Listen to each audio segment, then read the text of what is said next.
To the Kimberley Oval as we brace ourselves for the clash between the Northern Cape Heat and the Eastern Cape Iinyathi. Northern Cape Heat winning the toss and have elected to take the bat first. With me in studio today, Nathan Plakis. How are you, sir? Welcome, Rizwan. Thank you very much. I'm all good, very well. Good weather in Kimberley, and the Heat is off the mark with the first ball. Opening batters took the first ball was Modiri Leteko, and his partner in crime is Ronan Herman. Nice and sunny weather. Hopefully the Heat can also bring the Heat on field. Number 4 versus number 7 on the log.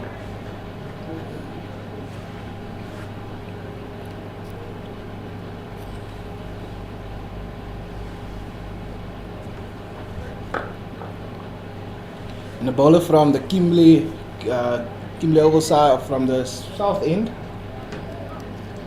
From the south end is Apiwe Nyanda, the left arm seamer of the Eastern Cape Iinyathi. Apiwe getting a good line and length there on Ronan Herman there, Nathan. It's almost in that channel of uncertainty that's Herman lucky or not, let's say skilled enough just to play through it and still keep the ball down. This time totally beating him. What a beautiful ball there. And it's a great sign for opening bowler, hitting your length and your line from the get-go, putting the opposition from the first over under pressure. So good areas being hit by Apiwe.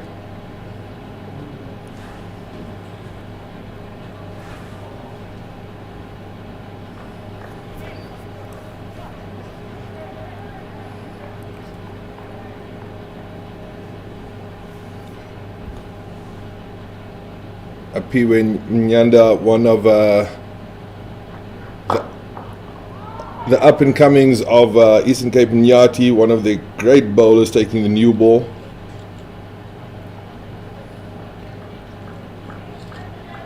And Ronan Herman just with a solid straight drive there, hitting the stumps.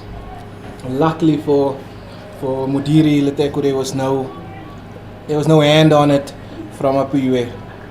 So another dot ball. Yeah, I always believe that one of the most unluckiest ways to lose your wicket is being at the non-striker's end and your partner at the other end just hitting it back solidly back, and then a hand on the bowler, and then just hitting that stumps over, sending you back to the change rooms. No, definitely that is not an ideal way to lose your wicket. The worst one obviously is if you haven't even faced the ball yet and you sent packing. Ronan Herman getting that inside edge there down to fine. Getting through for the single.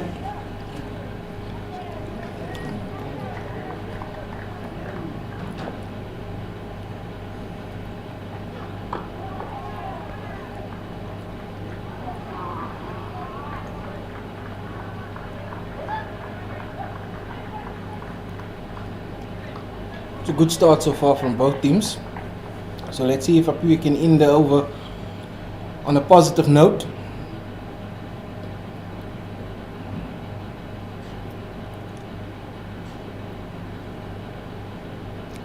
Bit of a misfield there, allowing the Heat to get through for a second. Overs ended on a bit of a bad note with that misfield, but it's not too much damage. So Northern Cape Heat ends the first over of their innings 4 without loss. So good solid to start from both teams with both bat and ball. Northern Cape Heat looking to get their second victory on the cards here today, versus Eastern Cape Iinyathi looking for their first victory of the season.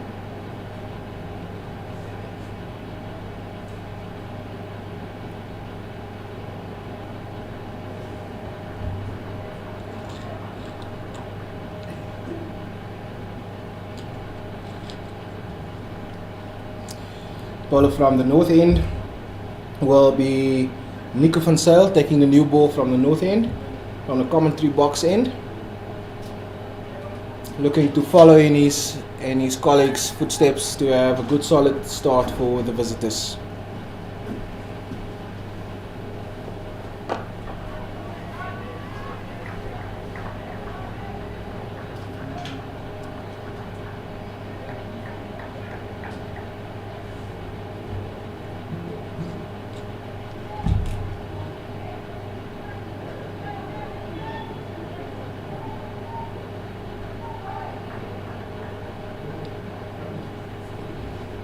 And it's a good solid start by Nico van Zyl to Ronan Herman, which just defends the ball into the offside. So it's a good start as well from van Zyl.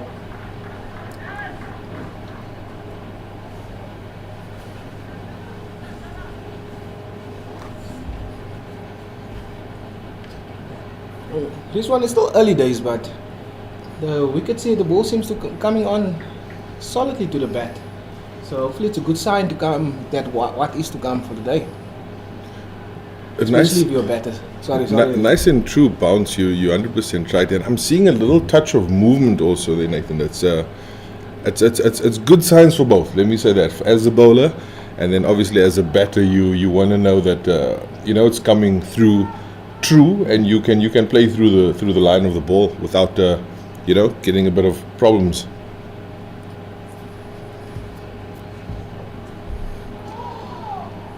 What a ball that is! This is a great start from both seamers of the Eastern Cape, just hitting their lengths and their line perfectly so far in this first 1.4 balls that has been bowled in this innings.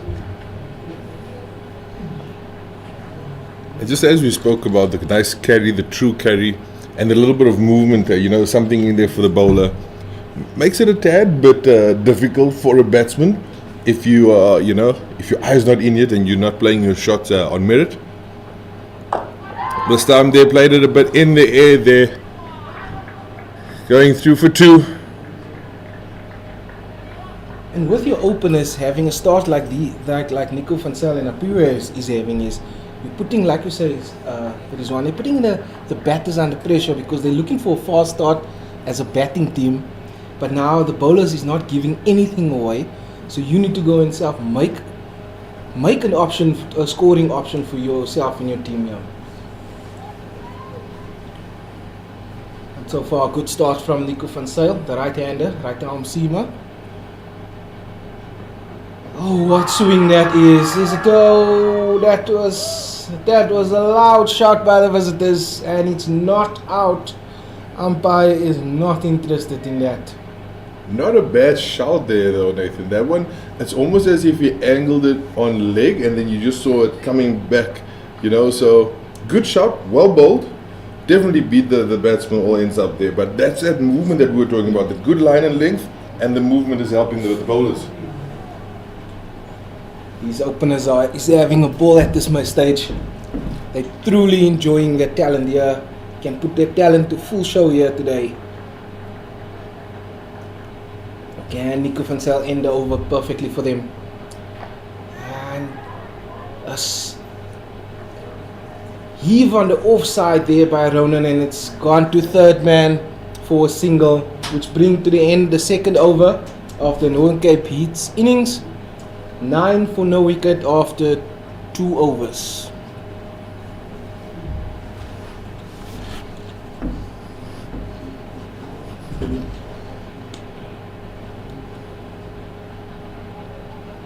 A little bit of a, release shot, if we can call it that day. Is it maybe a little shot of frustration? I would say it's that good pressure by the bowlers and the batsmen, because they're not getting that boundary in the first couple of overs. Just looking and searching for that boundary ball, which was again not there. So it's good areas by these two opening bowlers from the Eastern Cape side.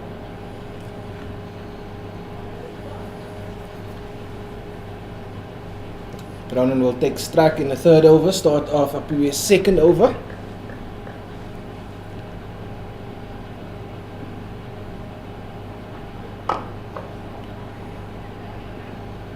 That's good fielding and good running. Just not the backup, not there, but it did not cost them anything. So Ronan moves through for another single. The one thing that I'm liking, from these two batsmen here, Nathan, is that awareness of the game, dropping it quick for one single, a quick single, not just one single, but a quick single, and knowing when the second one is on, if there's a misfield or not. They the old saying of never take a chance against a misfield. But that awareness from these two batsmen and that communication between the two, I think, is awesome. This time a bit short, pulls it around, one bounce to fine, gets the heat through for another single. I fully agree with you there. This one, it's the saying of never run on a misfield, but also if you run the first one hard, you put the fielder under pressure, where there could have just been one or should have just been one, there can be two as well. And that is, I think that is also one thing that these two batters is doing well in the first couple of overs, is the fact that they're not getting the boundary ball, but they're at least still trying to get the scoreboard ticking.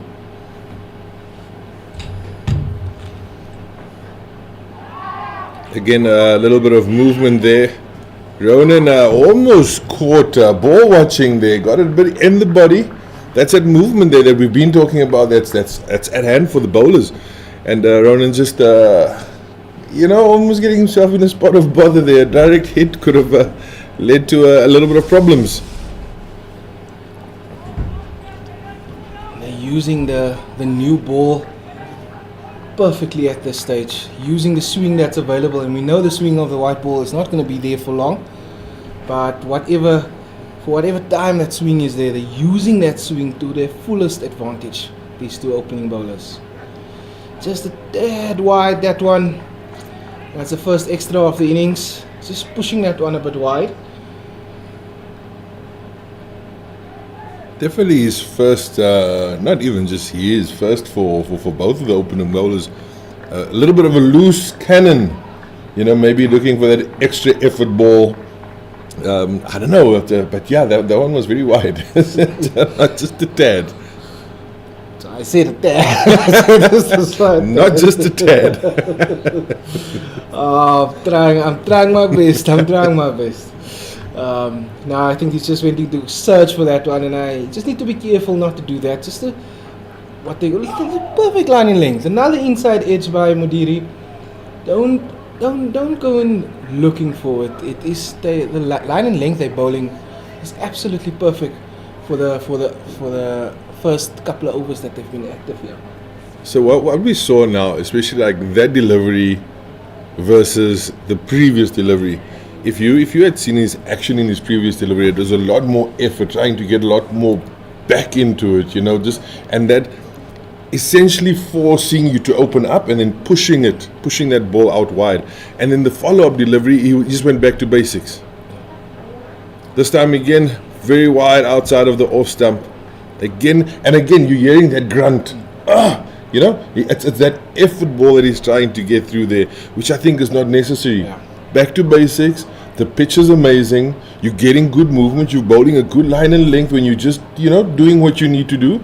And you're getting a couple of inside edges. You're getting the ball against the batsman's body. You're getting them a bit confused. Why try something different? Isn't that just the mind of a fast bowler? It's frustrating getting inside edges, but again, for your team's sake, I think it's better if you just keep to that line and length that's been working, restricting the Northern Cape Heat to out the boundary. And as I said, that one is clobbered out of the stadium. If it's in the slot, it's out of the park. Ronan Herman, that was just a beautiful shot to watch. A bit overpitched, by the bowler there, and like I say, in the slot, out of the park. Commentator's curse there is one. Commentator's curse. Was just praising. Just don't try anything different. You've restricted them without boundaries, and then Ronan just probably heard me. We should close this window. Yeah, Nathan. That was absolute brilliant straight shot there by Ronan, just to get the Heat's boundary count off the mark here. That being the first boundary and its maximum, am I correct, or did I miss a 4 along the way? You are 100% correct. That's the first boundary and it is a maximum. And I've been checking out while they are searching for the ball there somewhere at the back where it might have bounced and disappeared to. The field placings, it's solid aggressive field placings. They have the 2 boundary riders, which is your fine leg and your deep square, and the rest is all in the field, like a tight on the offside as well. So good aggressive fielding by the captain of the Iinyathi, Jason Iinyathi. So, but it also helps if your opening bowlers give you something to work with in the opening period. You know, you're saying, Nathan, that they might be looking around for the ball. I remember last season and all seasons before that, when that ball flies out of the park, you'd always have one man, it's probably the oldest guy, not on the field, but on site, that would be running around and looking for that ball, and you just see him, like, just pop up behind the side screens, tossing that ball back. Well, Kati was that main finder of that balls. Legend of the Kimberley Oval area. Follow up ball. Let's see what the bowler is going to deliver now back to Ronan and what Ronan's going to do with him. Went short, played and missed. Now there we go. You spoke about, the fast bowler's mind and the effort balls and what he tries to do. And, so he's been getting a lot of inside edges, beating the batsman of the ball coming into the right-hander. And then the effort ball, like you said, and he was pushing it out wide, and then the big blow up there for a massive 6. But that's normally the reply from a fast bowler. If you are sending that ball of mine so far out of the park, I'm gonna go short at you. Little bit direction, a bit off, as you want it to come a little bit past, chin area, maybe just smell a little bit of the new leather. It is only the 3rd over that was completed now. So you want that. That's that fast bowler, aggressive bowler style there. Yeah, some chin music. You're all going to hit me straight over my head out of the stadium. And then allows my teammates' muscles to cool down. So I need to just show some aggressive attitude here. But still a solid start. But I think Ronan will feel a bit better with hitting the first maximum for the Northern Cape Heat. And as we said that, this time in the air. Oh, what a catch! What a catch on deep square! And that's the end of Northern Cape's Heat. Opening batter Mudhiri Leteku caught in the deep square boundary. The Eastern Cape Iinyathi boys loving it there. Van Zyl absolutely elated for getting that wicket. It's a good wicket early on for the Eastern Cape Iinyathi. And it's a good catch by Nathan Roux out on the deep square boundary. Just moved sharply to his left, and it took a great catch to get the breakthrough for the visitors. Northern Cape Heat 21 for 1 after 3.1 overs. For all our viewers that have just tuned in, Proteas Friday is back. So let's paint the nation green and gold every Friday as we stand behind our Proteas women in the ICC Women's T20 World Cup. Wear your Proteas jersey with pride and show the world our unbeatable spirit. And catch all the action live on Supersport. Use the hashtags Always Rising and hashtag Woza Nawe.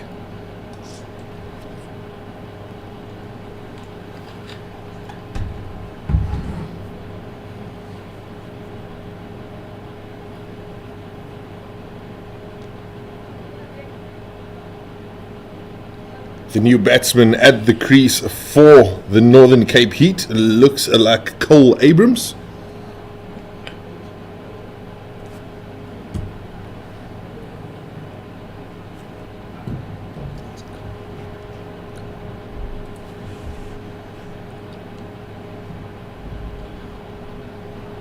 Right-handed batsman for the home side Northern Cape Heat.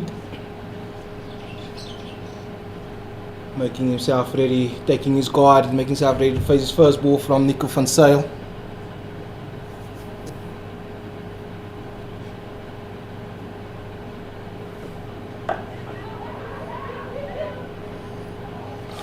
A little bit of, I don't know if it was nerves right there, Nathan.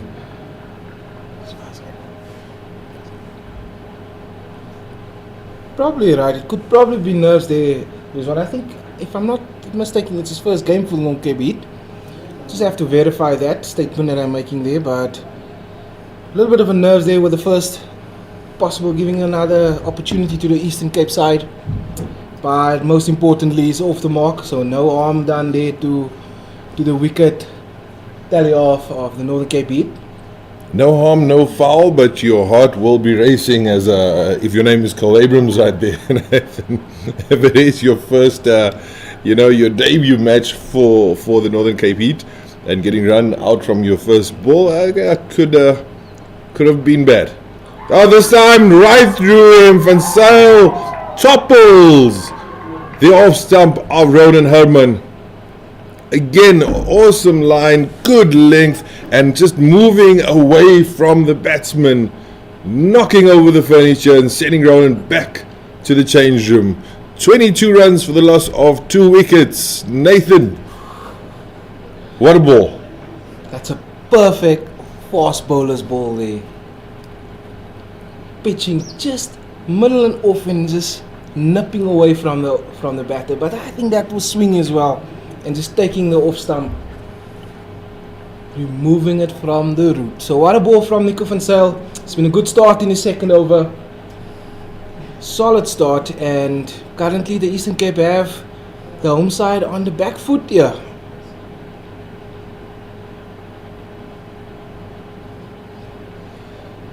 Definitely on the back foot there for Northern Cape Heat.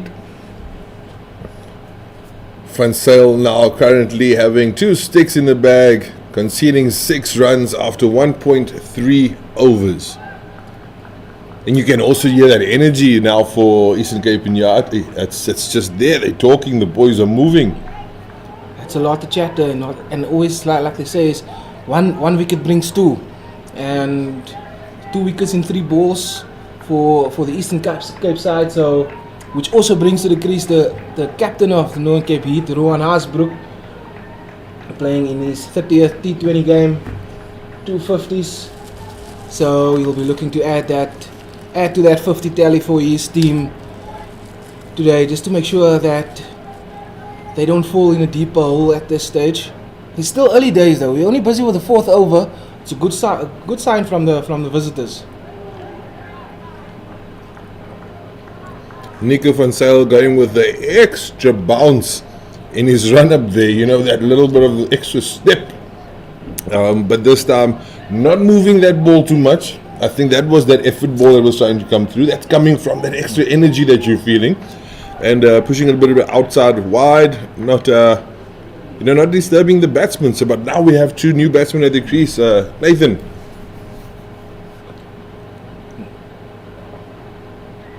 Just pushing that one a bit down the leg side. I think he was looking for that swing away from the batter to square him up, but that one just didn't move back the way he wanted to, and it's down leg side for a wide. And I also, with Nico taking 2 wickets in 3 balls, having that effort ball, grant him that. It took 2 wickets. He feels invincible in this over so far, so I would grant him that one effort ball. And just trying to and one that just, it's almost like the ball he bowled Ronan with. The one with Ronan just nipped away, swinged away from him. That one just kept on going straight. So it's good skills by Nico van Zyl here in his second over for the visitors. Definitely sounds like we're at a carnival or a nightclub or something. A lot of noise coming from the Iinyathi boys. And fair enough, they're in the driving position at this moment.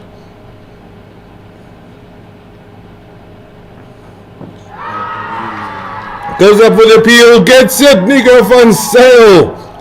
Traps the captain a leg before. That energy, that extra Mr. Invincible moves. Nico van Zyl just doing things, amazing things with the ball right here at the Kimberley Oval. Northern Cape Heat, 23 runs on the board for the loss of 3 wickets, and all 3 of those sticks came from this over. And Rizwan, I'm in a whirl of because of this over so far from Nico van Zyl. taking a ball away from Ronan Herman, bowling his off stick. That one nipped back, trapping the captain leg before wicket. 3 minutes, facing 3 balls there. Absolute great start by Nico van Zyl. And that brings to the end the over as well. So 23 for 3 after 4 overs. Northern Cape beat in a lot of trouble at this stage. Also brings the new batsman to the crease. He'll be on the non-striker's end. But that is Claasen for the Northern Cape Heat. Cole Abrams on strike. And a little bit of a bowling change there.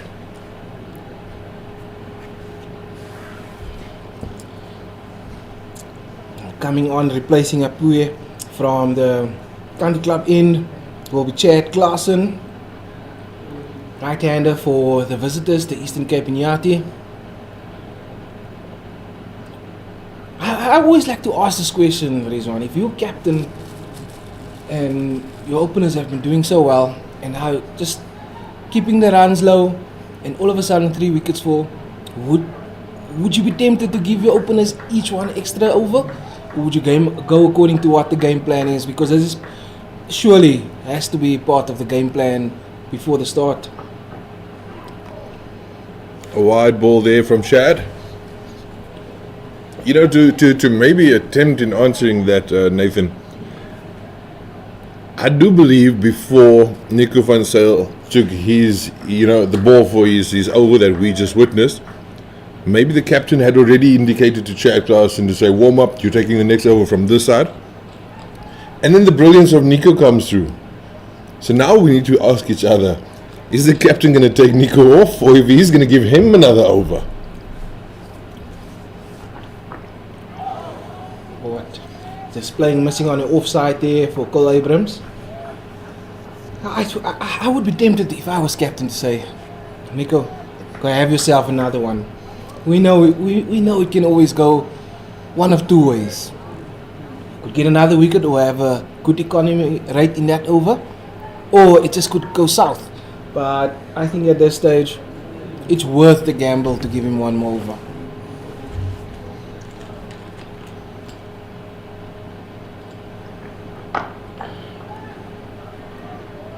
Cole Abrams giving it a one-hander heave-ho over the bowler's head for 6. Is that just a sign? Sorry, that I think that's a sign of a good wicket or an amazing bat. I actually thought he must time that one. I thought it's gonna pluck in the field. It's gonna be 1 or 2, but he must have timed that absolutely brilliantly. With one hand. With one hand, you have to stay there at one hand. And that one did not go out of the stadium, but it all might have just creeped somewhere there. Creep somewhere under the covers there. That's why they are just taking a bit of time retrieving the ball. But it's a good straight shot. So while we're waiting for the ball, Northern Cape beat on 30 for 3 after 4.2 overs. With 1.4 overs left in the power play. It's going to be a bit of a difficult conversation to have between that 2 batsmen. How do you go from here? You still try and maximize the power play, or it's just about making sure you build a partnership from here on in, not to take too many risks? Or is there a word like not too many risks in the T20 game nowadays? No, I do believe this game is all about risks. It's all about riding your luck. And 9 times out of 10, the team that is following that blueprint comes out on top. You know, you've been speaking about, the ball that they were looking for behind that, behind the signage boards there, Nathan. You know, there's a lot of covers around a lot of fields in the country for in case the weather turns out to be a little bit on the wet side. But me personally, I would never go and look for that ball under any cover. You don't know what guest is living there rent-free if you put your hand in or lift up. Just a little peekaboo. Chad Claasen coming in now this time, putting it short. Well played for 4. The captain just moved Sorry, Rizwan. The captain just moved Nico van Zyl from the third man boundary into the 45 position. Chad going short and wide outside the off there, and again good awareness from Cole in that one. Just lifting it up and sending it to the ropes for 4. That takes Northern Cape Heat to 34 runs on the board for the loss of 3 after 4.4.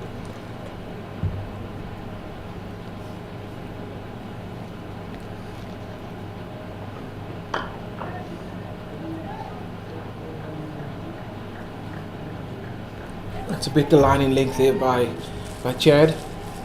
Just allowing Cole, only thing Cole can do there is just push it to the short cover region area. So I think that's the area he needs to be. He needs to follow in his colleagues' footsteps in that first 4 overs. Must not allow Northern Cape Heat to get momentum back here, because they are on top. They have 3 wickets in the power play. Just short into the boundary. All that Cole Abrams can do is just tuck it to mid-wicket area, and that brings to the end the 5th over. Northern Cape Heat 34 for 3 after 5 overs.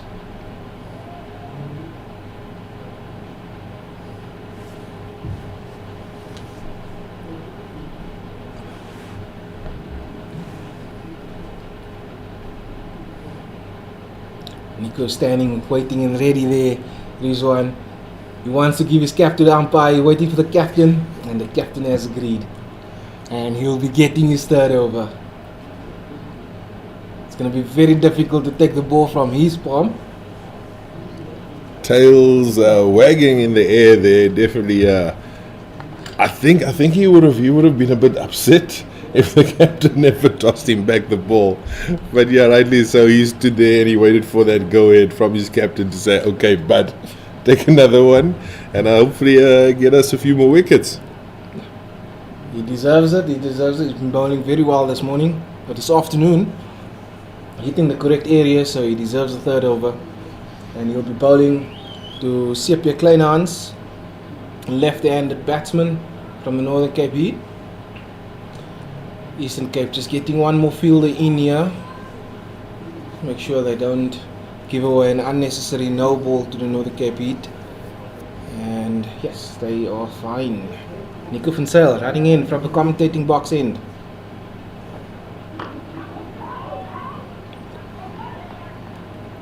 Good fielding there from his own bowling. CSA Kleinan's doing the drop and go there, if we're going to call it that. And Cole Abrams just sending him back there. You know, there was a yes and a very no response. Kinda, you know, how my wife sounds when I ask her if I can go out with the boys. Solid no.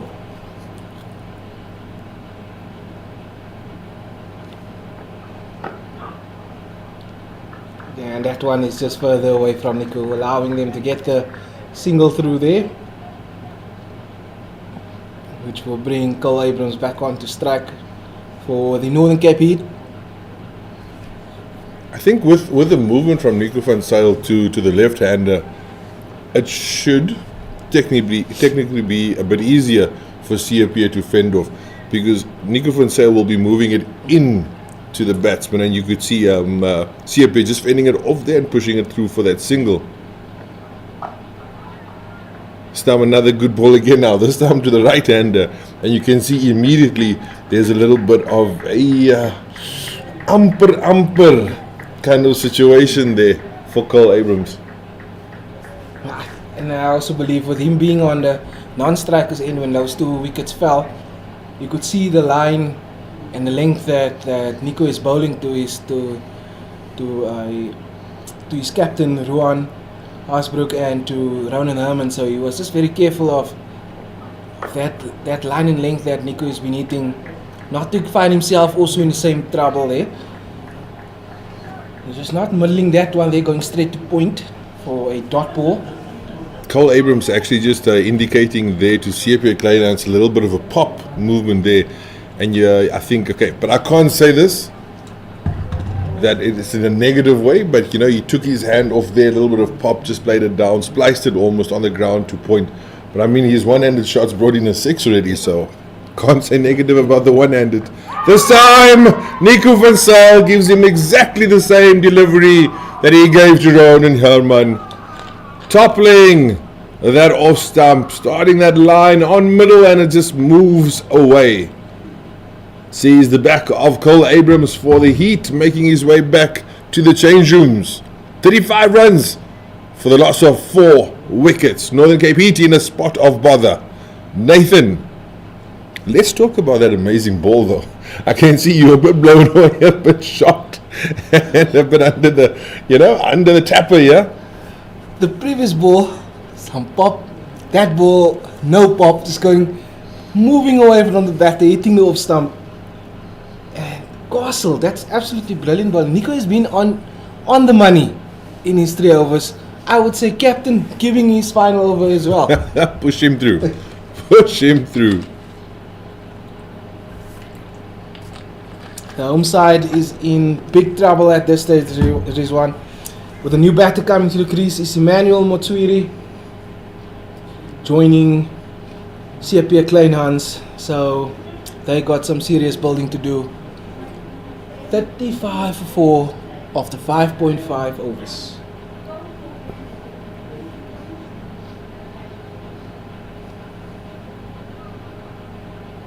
Nico van Zyl.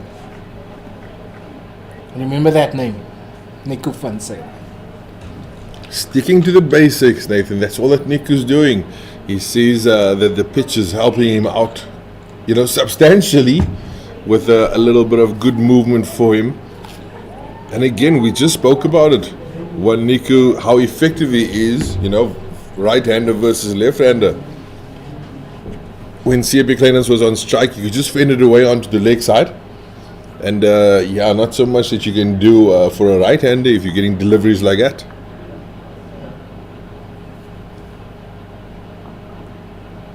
And what a first ball that was to end the over as well. Great first delivery to Emmanuel Motswiri. Nico van Zyl with his tail up.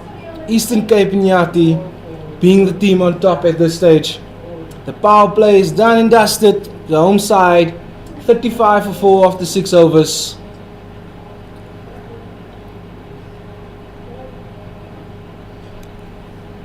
Cricket South Africa and Hollywood Bets are excited to bring you the Hollywood Bets Pro Series, Women Professional League made up of the Hollywood Bets Pro 50 and Hollywood Bets Pro 20, starting Friday, 4th of October 2024.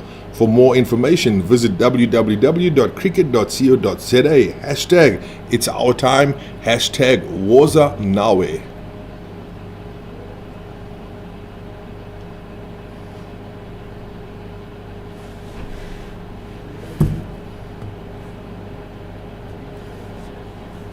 Another change of bowlers for the Eastern Cape side. From the country club end will be Tuli Klatuka.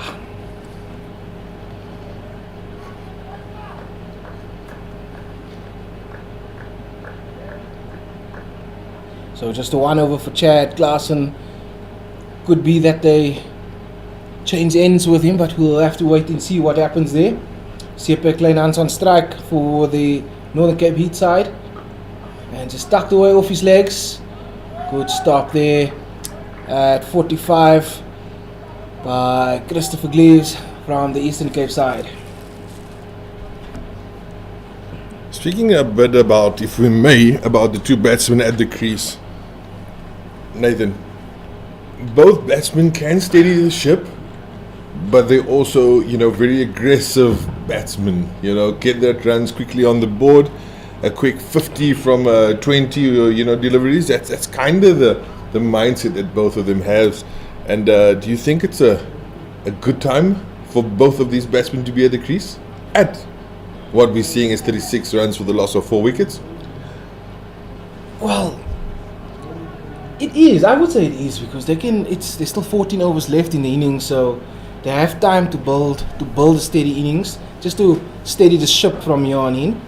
And then if the both of them are still there in the next, after 8 overs batting together, I think then they can play the more natural game of teeing off So I think these two batsmen here, being here in the middle, is probably the perfect combination for the Northern Cape Heat side at this stage. As we speak, that sees another wicket down for the Heat.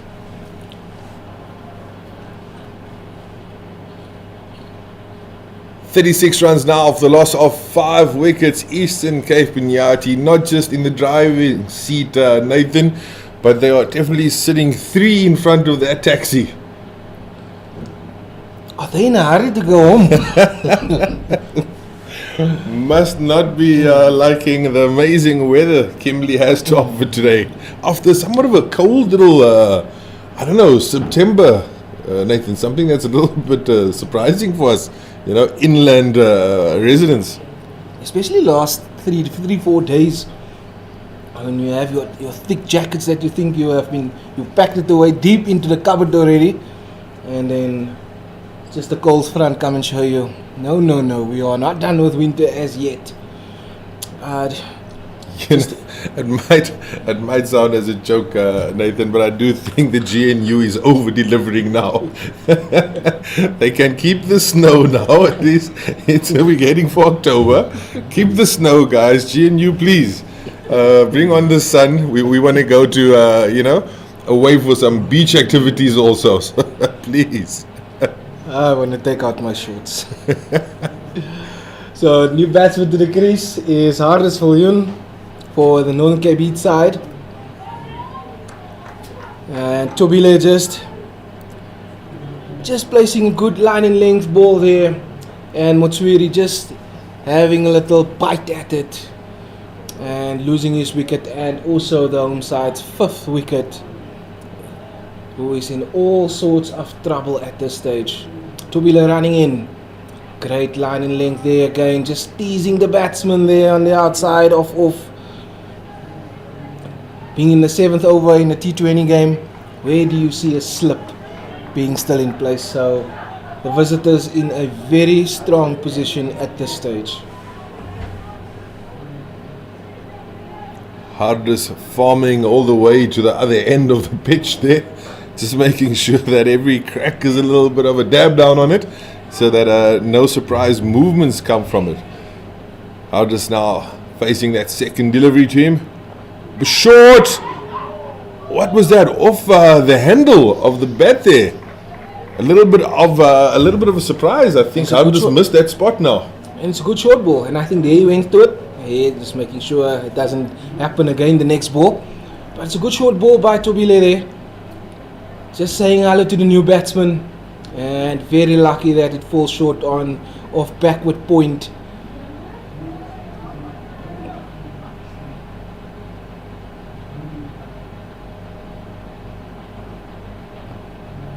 This one staying a bit low from what I could see there, Nathan.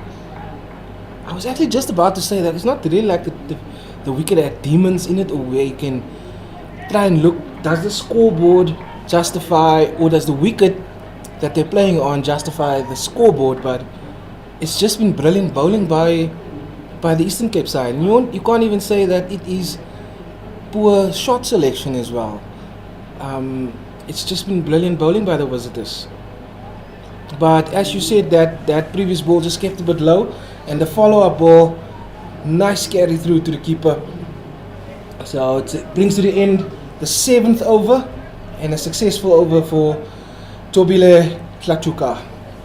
Exciting times for Northern Cape cricket now, Nathan, with the Diamantveld under 19 tournament starting here. I don't know how many of the top schools around the country will be participating in that T20 tournament hosted by Diamantveld Hoërskool. I'm very keen, and it actually, for me, it's almost always a breath of fresh air when our youngsters, the guys in the system, are coming through and receiving opportunities like that to play at tournaments at that level. In Northern Cape, they have been doing it for rugby and netball, through Wildeklaver, and this time now coming through for cricket for our boys. So awesome times. Just up in the air. He drops it. He drops it. Almost an amazing catch, double juggle, and he puts it down. You can see the boys have felt that one, and he's hitting the grass hard there. Almost catch of the season for me, and the season hardly started. That's a brilliant effort, that backward point. That's a brilliant effort by Jake de Klerk at backward point. Just as he fell to the ground, the ball just popped out of his hands, and so did Nico van Zyle's Pfeiffer. I said give him the ball, give him his last ball, captain, his last over, and I'm sure he's going to go for it. He's going to put everything into it. Just going down leg, just looking too hard at that stage. Wide ball down leg. Yes, Rizwan, this are the exciting times for Kimberley coming up, which is the second annual tournament of the Diamantveld's cricket tournament, and massive and big schools around South Africa will be participating this weekend here in our city. So good cricket for our locals to enjoy. Come out and support the schoolboys.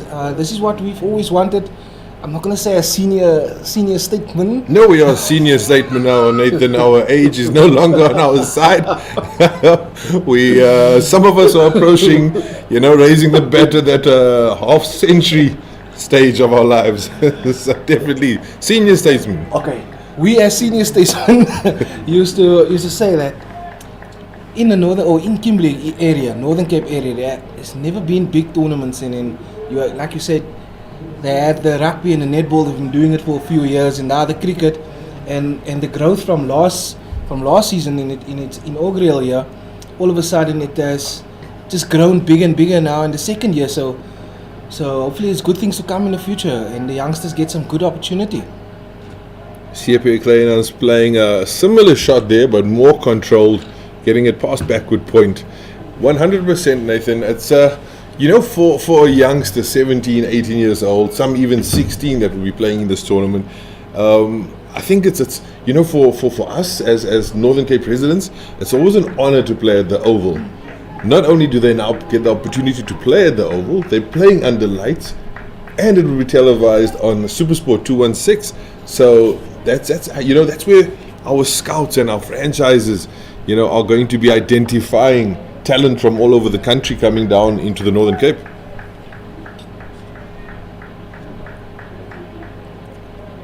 Nico van Zyle, good mice, hitting his areas very well here. His fourth over. Umpire just doing some gardening there in the middle of the wicket. I wonder if he's just on his follow through, just hitting on a dangerous area there on the wicket. But Nico van Zyle will feel that he can do absolutely nothing wrong today. He's been on the money from the get-go, and what a delivery that was. Being 3.5 overs into his spell, he's still hitting the areas. You can see how this Viljoen just indicating that away movement there. I mean, that's that channel that a fast bowler wants to bowl to. And if you're hitting that 5 out of 6 times, by all means, bowl your entire spell out.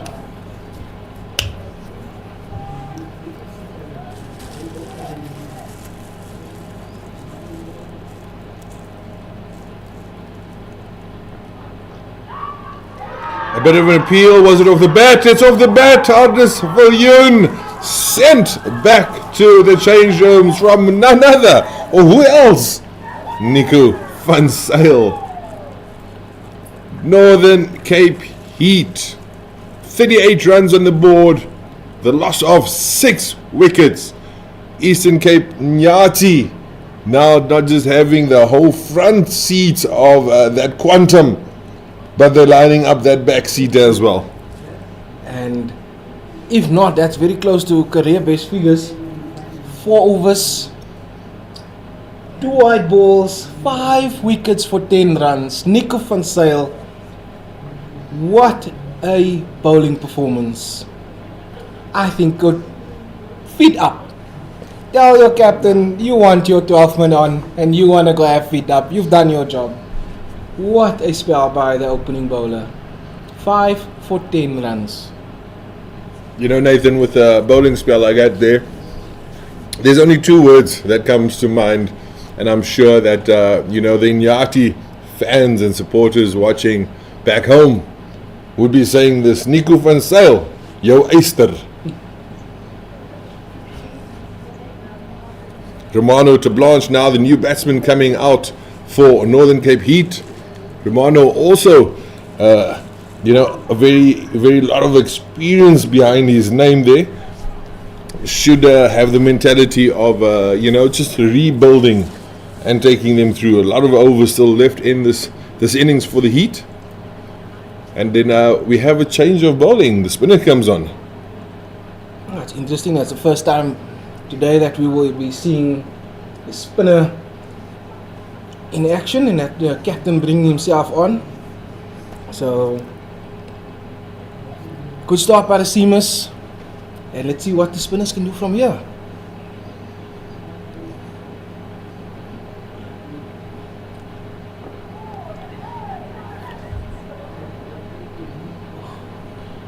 And just tucking it to the leg side 45 just for a single there by CSA Claasen. And I would just say that CSA is running out of partners at this stage. He just needs someone to remain with him, to rebuild and put some sort of competitive total on the board here for the Heat side. Romano to Blanche also just tucking it into the square leg area for a single. Good start by the new batter.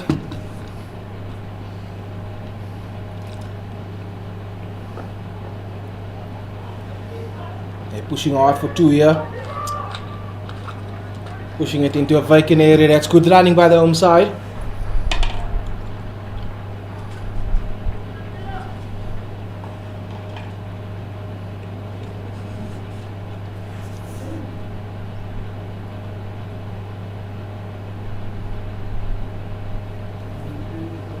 Northern Cape Heat 42 for 6 after 8.3 overs. CSA Claasen and Romano to Blanche currently at the crease.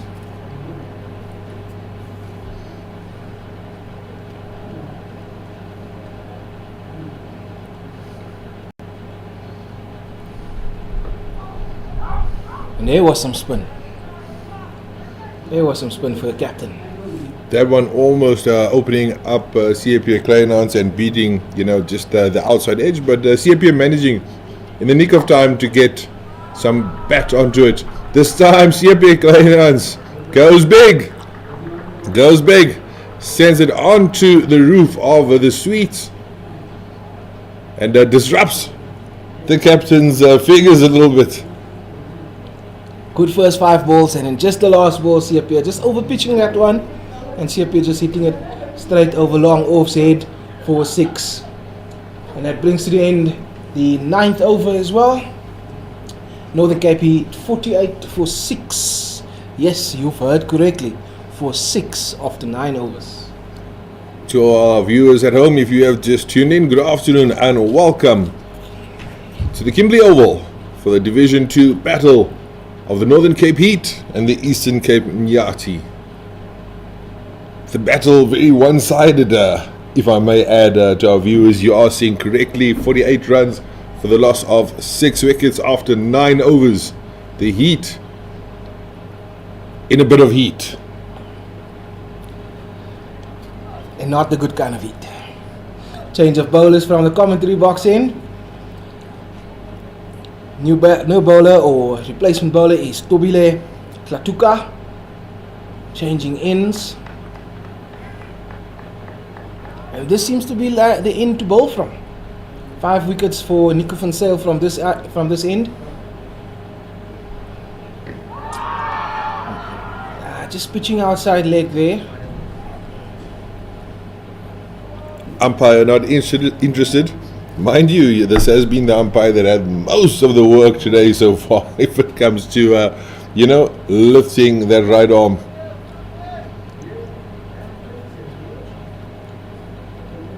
And not to say that the bowlers is not getting anything out from the other side, because we have witnessed that if they hit the correct areas from the country club end, then they are getting some purchase off the wicket. Romano to Blanche with a beautiful cover drive should get 2. Look for 3. Squeak between the wickets. Gets 3 runs there for Romano to Blanche. Sorry there, Nathan. That's good running there from the home side. Romano to Blanche, CP Claasen turning that 2 into 3, and that brings up their 50 as well. 51 for 6. 61 balls, 1 for 4, and 3 maximums for the home side in the first 9.2 overs.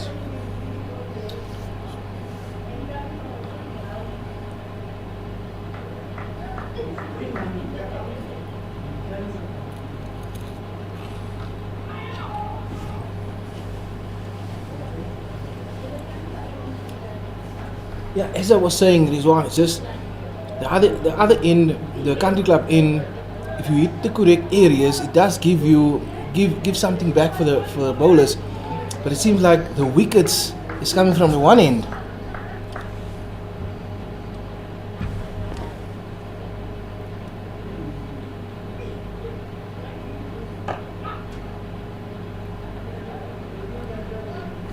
CP Claasen there again, good awareness between the 2 batsmen, just dropping it down and getting that quick single.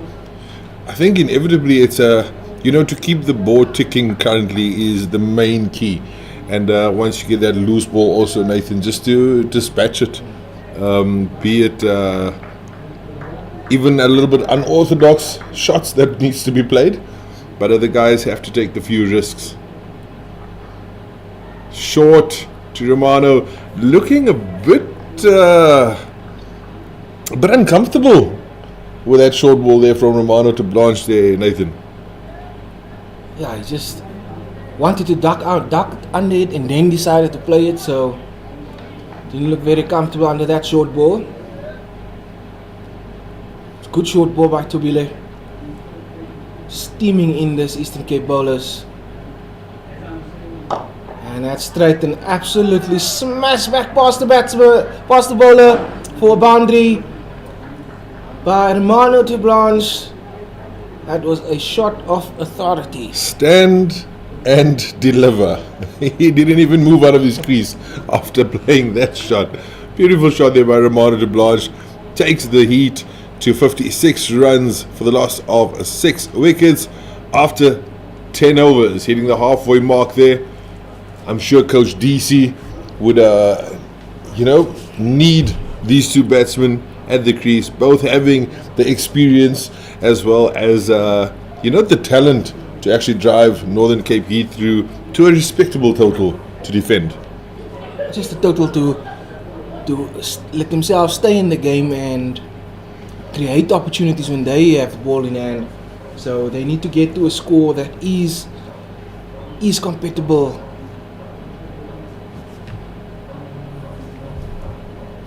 And it seems like there is a bowling change from the country club end. Looks like Jade de Klerk will be replacing the captain from the country club end.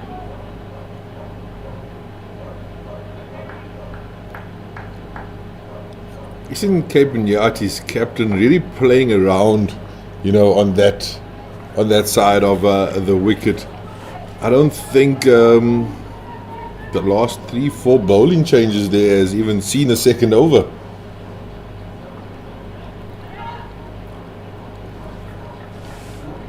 Oh, that's correct. Since the first 2 overs from Apiwe Nyanda from the country club end, it's been 1 over spells from their end.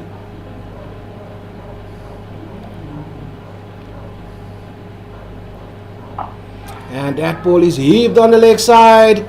Will it make it? Oh, it just steps over and it's gone for 6. It just misread where the boundary was there. But Northern Cape Heat will not complain with that boundary.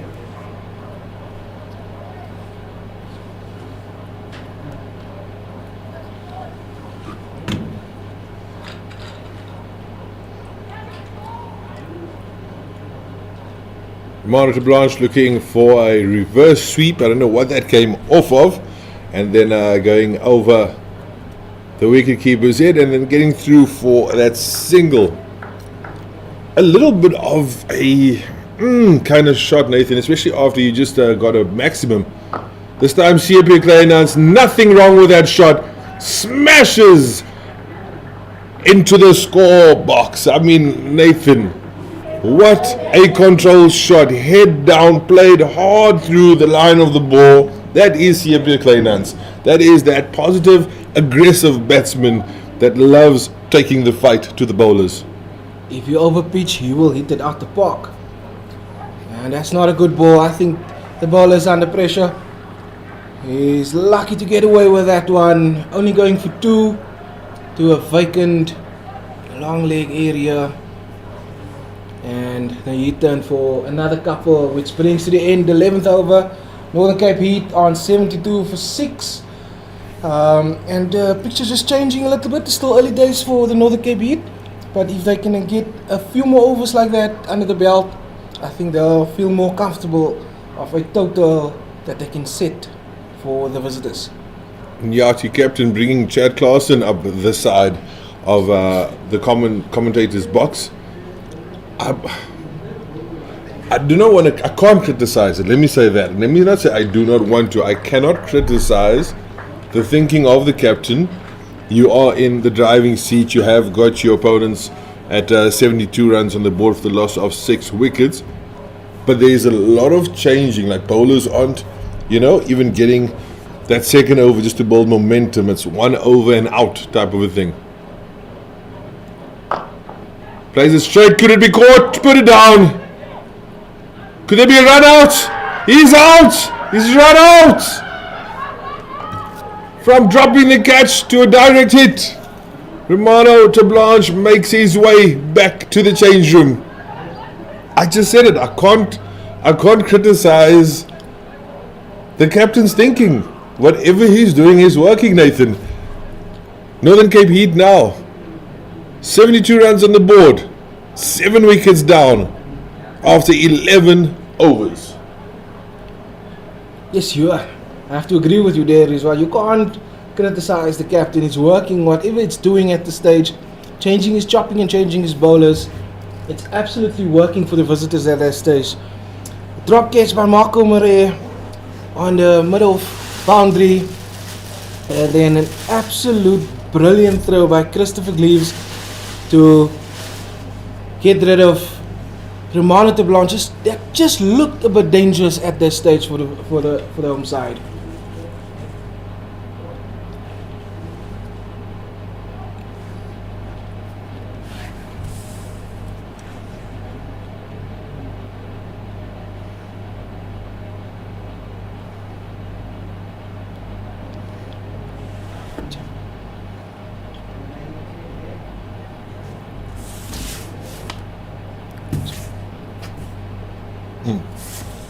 Tsepo and Tuli, the new batsman coming to the crease now for Northern Cape Heat. The only, I would say, Nathan, recognised batsman to, put some more runs on that board would be CSA. So now we're looking for who can just stand the test of time and rotate the strike and just give CSA the bat and let him do the job. And that should be the main objective now of his partners, to give him the majority of the strike. Chad Claasen just running in here, and that's a dot ball. The drop catch. Ball just moving away from the fielder, thinking there's a run there. But Christopher Gleaves had other ideas. Absolute brilliant throw. And the Eastern Cape started on top, and so far they are staying on top.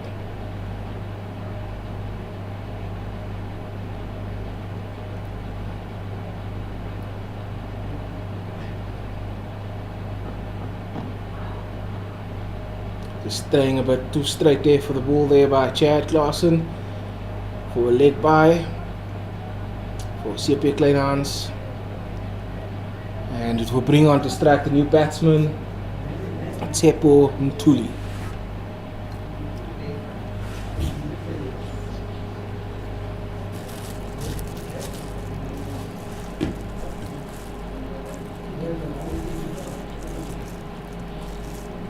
Can't help but smile here, Nathan. I've got a bit of a sweets in front of me. this nice little soft jelly type of sweets. But these ones are short. Tuli gets some bat onto it. 1 bounce, 2 bounce, goes past the fielder for 4. Welcomed runs by the Heat. But you see the Iinyathi guys asking what went wrong. He literally ran past the ball. And that is probably the only mistake that Nico van Zyl has made today. It's Nico van Zyl. Let's disregard it. He's allowed to make those kind of mistakes. Takes Northern Cape Heat now 77 for the loss of 7. Coming back to my sweet here, Nathan. In a bit of a shape of a dog bone.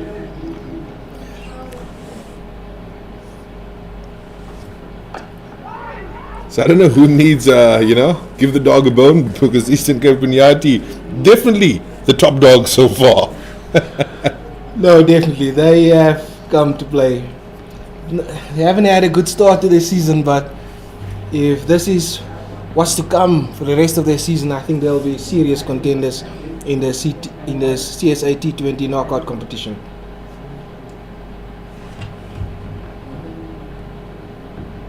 Tuli on strike to Claasen coming in. That's a good cover drive for a single down to the cover boundary, which brings to the end the 12th over. Northern Cape Heat 78 for 7 after 12 overs. With CSA Claasen and Tuli at the crease for the home side. Just a little backstory to Tuli, Nathan. I'm sure you know about it, but to our viewers at home, so last season he lost his mom, a week before a very crucial game for the Heat to play, and may her dear soul rest in peace. So he lost his mom. He attended to what the eldest son and the main man of the house needs to do. He attended to everything. He attended to his mom's funeral. He still went out and played for the Heat in that upcoming fixture, and actually recorded his personal best. If I'm not mistaken, I could be correct me if I'm wrong, but I think he recorded his personal best bowling figures. That just shows, the mentality of this youngster, the loyalty and commitment to the game of cricket, not just to the Northern Cape province. So big shout out to him. We need that BMT right now, from a Heat perspective. Short ball, pulls it, past mid wickets, running through to the boundary, will be stopped. 2 runs, Tuli. No, it's an absolute great story of what happened to Tuli last season, and just to show that commitment. And I sometimes also say, I admire listening and hearing and watching the stories of the cricketers. You only see the end result, where they are at the stage, but you don't know what went on behind the screens. You don't know what they went through to get at that stage, the hard work they put in, and that could also be a testament of doing what he went out, doing what he wanted to do, what he loved doing for his mom as well, and that's why I put in a performance like he did for the Northern Cape Heat. Yeah, his mom really and truly, for all the years, has supported Tsepo in his, cricket career. I'd say at school level, his cricket wishes and dreams of turning cricket into a career. Short this time, Tsepo not getting hold of any of it. But so she's been there, and she's always been supportive and backing him, through every highs and lows of the general life of a parent. So I think, that played a big role in his mental state, having lost your mom and then going out and playing it, I think, to honor his mom. And the best results came for it from that day. So big shout out to him. Definitely showed true character. And the fact that he's got that BMT when it counts.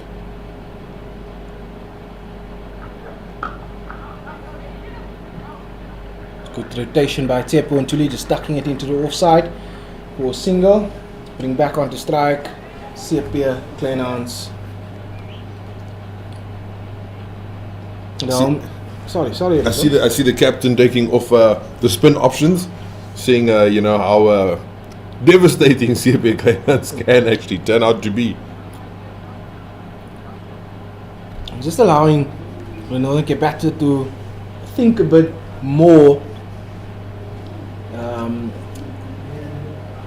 to what ball he's going to put away to the boundary. Just a bit easier with the spinner, just over pitching 1 or 2 balls in the over and they can dispatch it for a boundary. Just trying down the leg side there. Don't want to be there up here. You don't want to be down the leg side. And gives a wide away.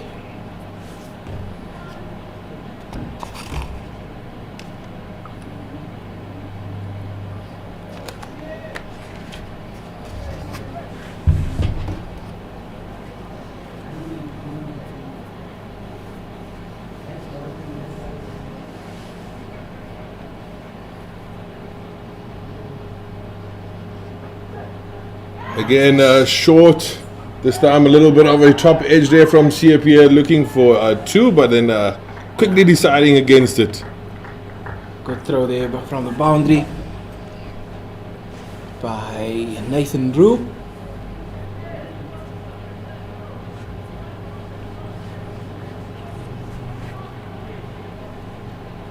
A little bit of coaching coming there from the stands, from what I could hear there.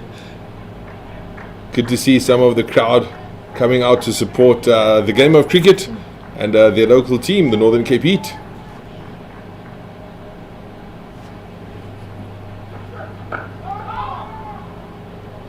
It's a good ball by Pierre to finish the over, 13th over of the Northern Cape Heat innings. Total is 83 for 7 after 13 overs for the home side. And there's still 7 overs left in their batting innings.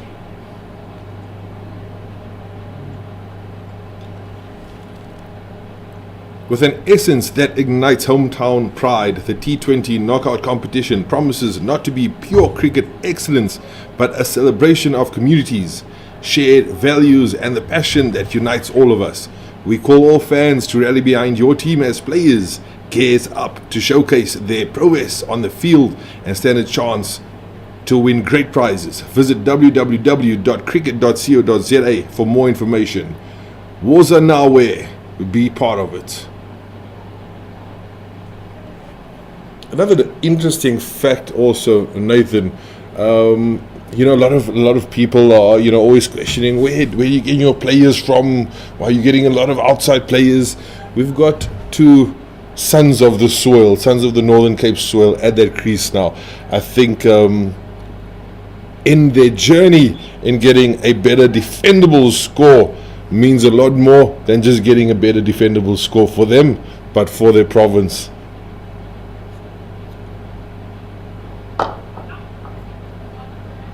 Looking for that block hole.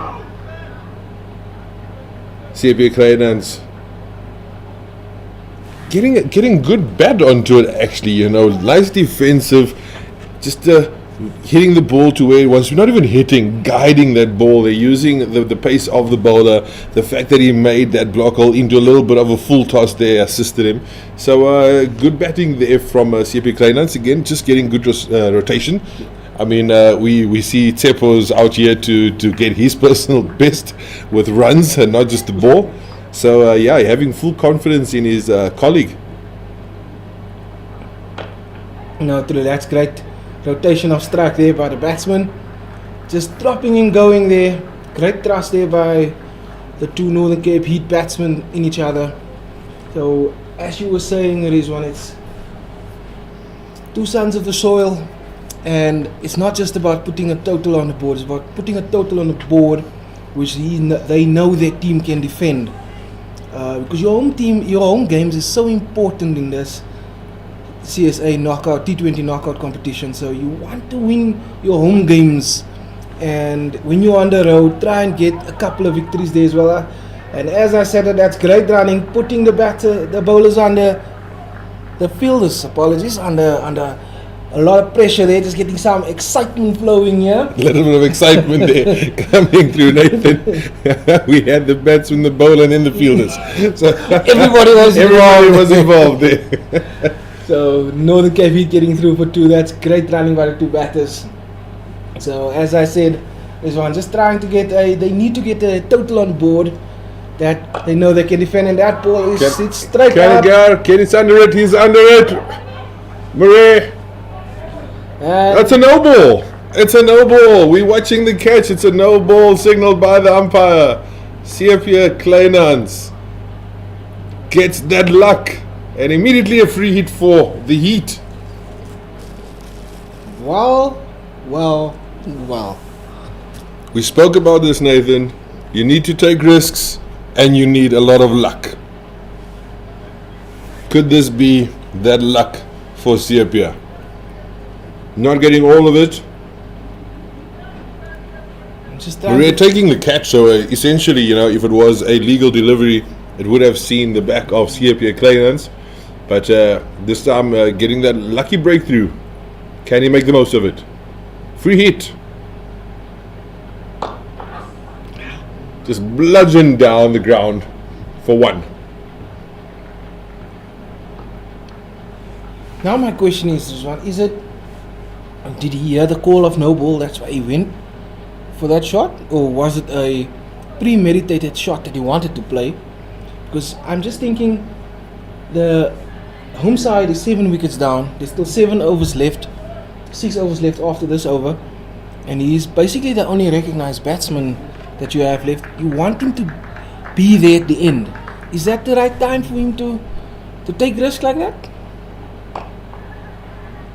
Tuli with a bit of a lofted drive past point, getting 2 runs on the board. To answer your question, Nathan, I think a batsman needs to have some form of special or superpowers to see the umpire call a no ball and then go for it, because based on the umpire's call. I mean, it is a seam bowler running in, getting between today's times between 120 and 140 kilometers per hour. So I'm definitely going to put it down, put my head on the block, and call it predetermined shot. Not the right one to go through for CSA, but I think also just taking into consideration he might just feel they need to take that risks and get more runs onto the board. He does not know how long his partner will be with him on the other side. Could be another factor. Getting a bit of a quick drinks break there for the batsman.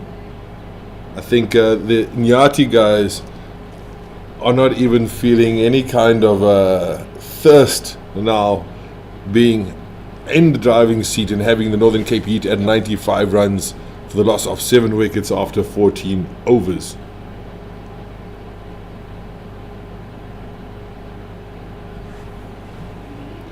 Also, don't forget our Proteas men will take on the current ICC Men's T20 World Cup champions, India, in November for a thrilling 4 T20 international matches.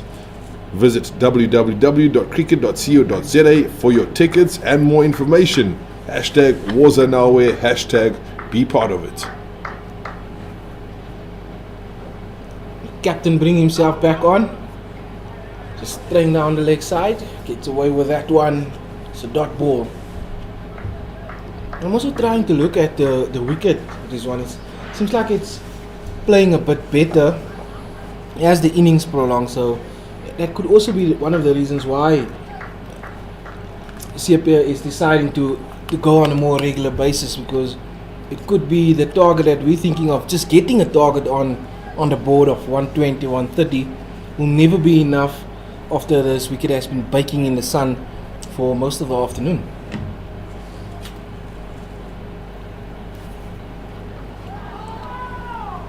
CSA looking for that big slog sweep, not managing to get any real bat onto it, and scrolls through for a single from Tuli.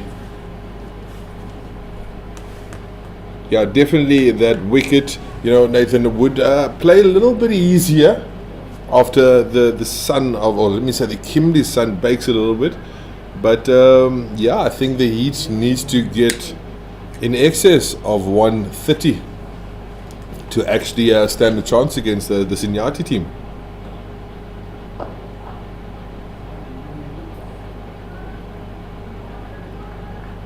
Tsepo and Tuli doing actually a good job as being a partner to CSA Claasen at this stage. Partnership is currently at 24 runs.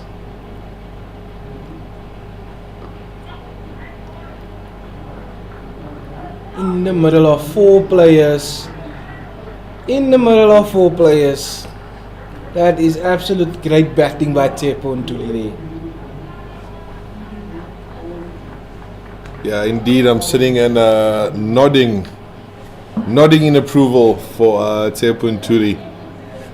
Perfectly placing it in between all of that fielders. Even the bowler took a run at it to try and stop that second single from taking place there. But to no avail.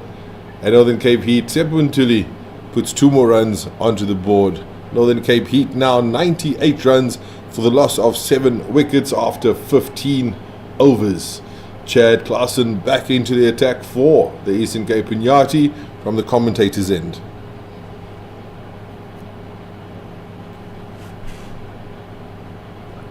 It was absolutely brilliant to see how the 4 players was coming together for that ball in that last ball of the previous over. Absolute great placement by Tsepo and Tuli there. Literally all 4 Iinyathi players got to the ball at the same time. It was not one that got there before the other. They literally all got there at the same time. So well placed there by Tsepo and Tuli.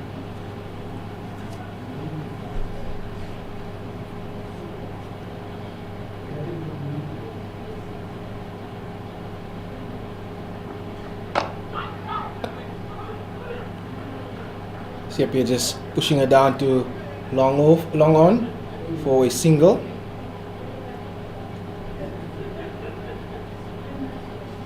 That takes CSA to 31 runs so far for his innings, with 2 maximums on the board for him there.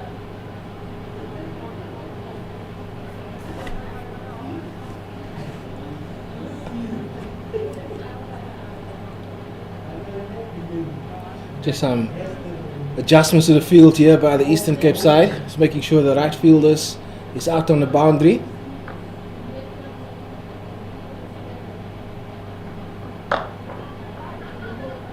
It's full and straight, and Tsepo and Tuli wants to go. He wants to run for everything. It's good fielding there by Chad from his own bowling.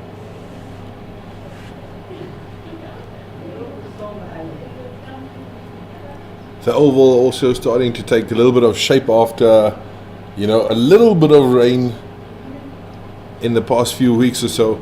Not what we usually know, guaranteed to be getting every year, the rainfall. But definitely the little bit of rain that did come down now, giving a little bit of greenness to the oval again now after a hard winter in the Northern Cape.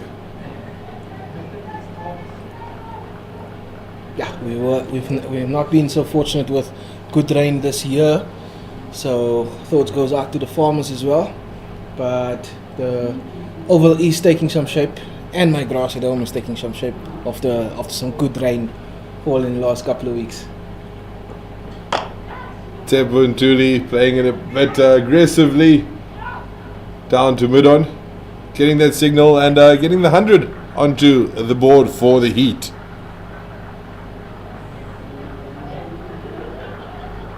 Yeah, I do recall the time, Nathan, where you would send me a lot of photos on the progression of your garden. So I'm glad to hear, taking shape, looking nice and green. It's almost time for you to be putting on that Speedo in December and chilling around your pool. Almost time, and just the weather just need to play along a bit. And the summer body. Chad Claasen going in, bowling it down leg, called wide there by the umpire. A very dangerous line for Chad to be bowling, down the leg, having see his structure is always in the right position. And when he gets off, Nathan, he gets off big. Riding the luck of the no ball catch. Let's call it that. Grab your second chance. Grab your second chance that's there. Ball just over pitch. Not using the facilities there by Chad.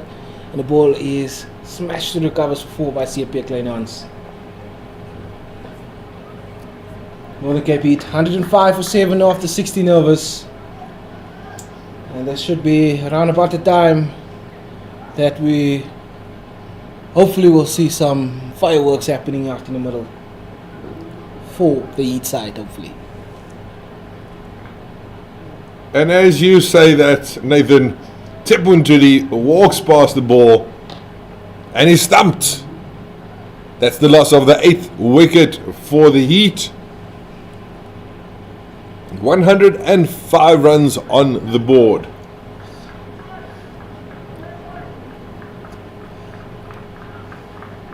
Tuli not happy with himself for walking past that one there, but a job well done.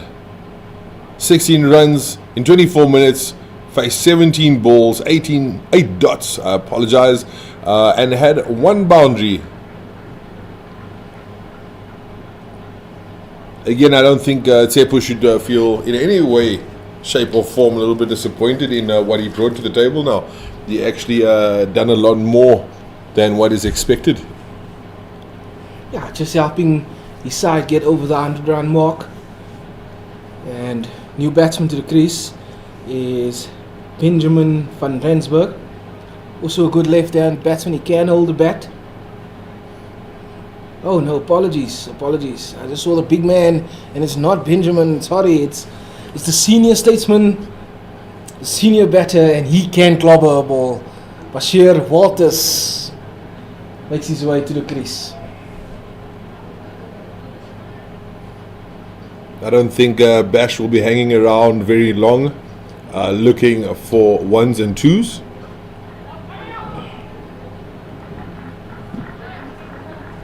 Soon we will be seeing that big shoulders with that long cleavers going after any bowler that comes his way.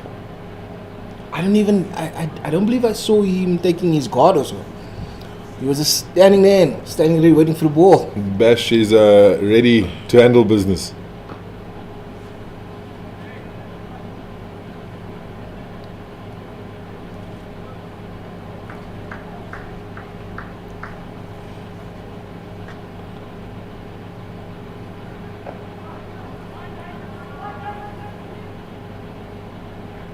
CSA Claasen knowing, the bowler going a little bit of a darting type of a route, darting the ball on that, let's say, leg and top of middle. So now just to get it down and then flat bats it to the leg side. One thing I have noticed, Nathan, even though it's two competitive teams going up against each other, the friendship levels amongst the teams in this division has been awesome to watch over the past few seasons. I even witnessed earlier on when the guys were warming up that they were sharing, the bowling facilities and bowling together, and that's awesome to see, going forward for South African cricket. No, definitely agree with you 100% there. Friendships is formed on and off the field. It's wonderful to see.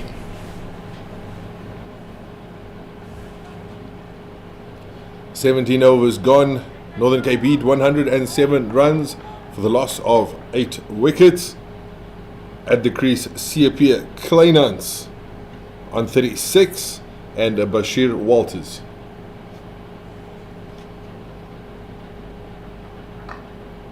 That's what I've been talking about there. Just any little bit of bat, if the ball's down leg, it's a guaranteed 4. Not a lot of protection there from Iinyathi, but definitely not the field set for the bowler to bowl down leg. Right, just the wrong line, going straight down leg side. Jabila will be looking to get The next one right on his radar. And slapped over point, backward point for one bounce for CSA Kleinhans. That almost came through as a bit of an IPL shot there, Nathan. You know, just leaning over and throwing the whole kitchen sink at it. Getting it over point and just falling a tad short, Nathan, your word, of getting maximum.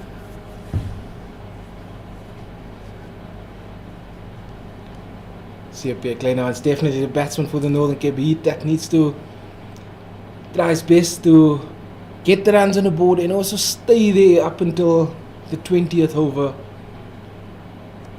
See what the maximum that the Heat can bring to the scoreboard.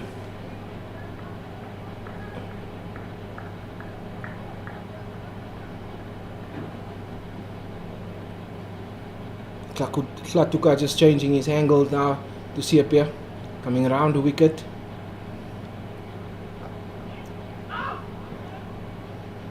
And you see the idea that CSA wanted to do there. Just wanted to run it past short 45 on the offside. Just finding the fielder at this stage there.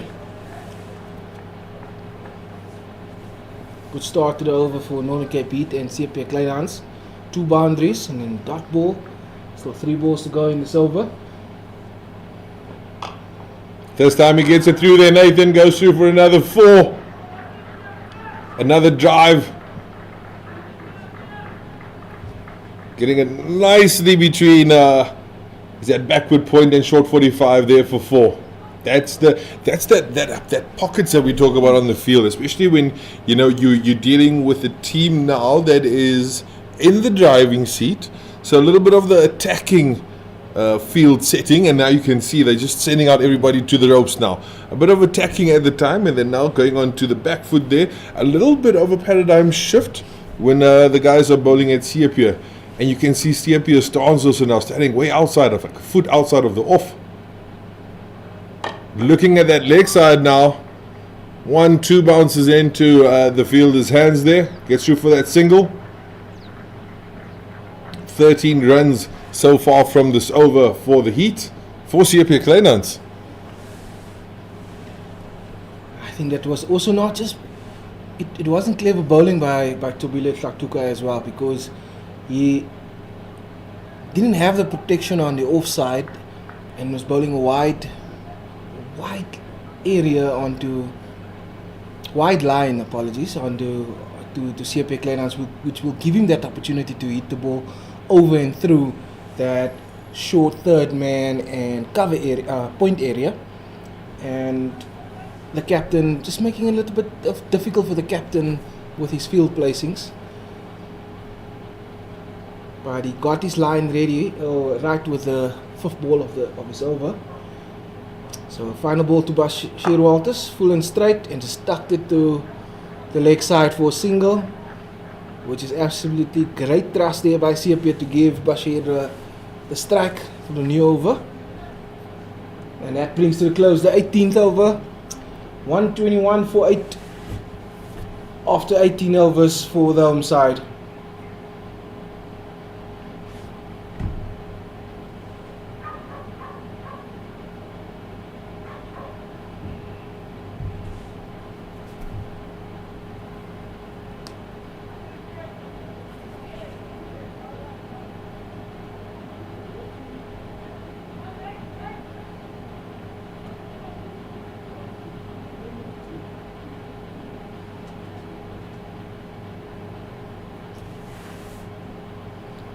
And it will be a change of bowler from the country club end, which will be Apiwe Nyanda.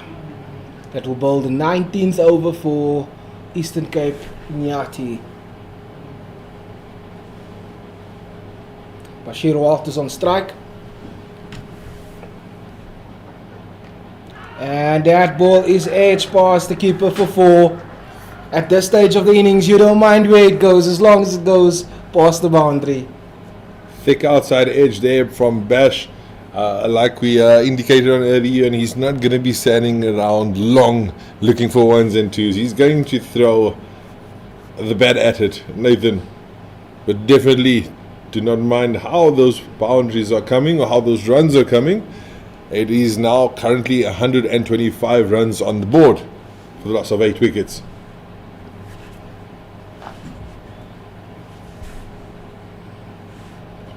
Bashir taking looks like a leg stump line there, stance.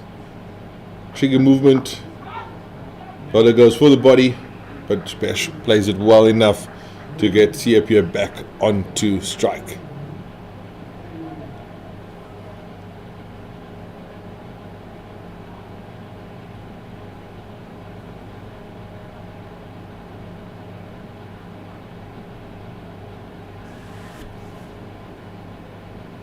CSA Claasen on 49 of 38 deliveries, being at the wicket for 72 minutes, hitting 4 boundaries and 2 maximums. He has been the mainstay for the Northern Cape Heat side in this innings.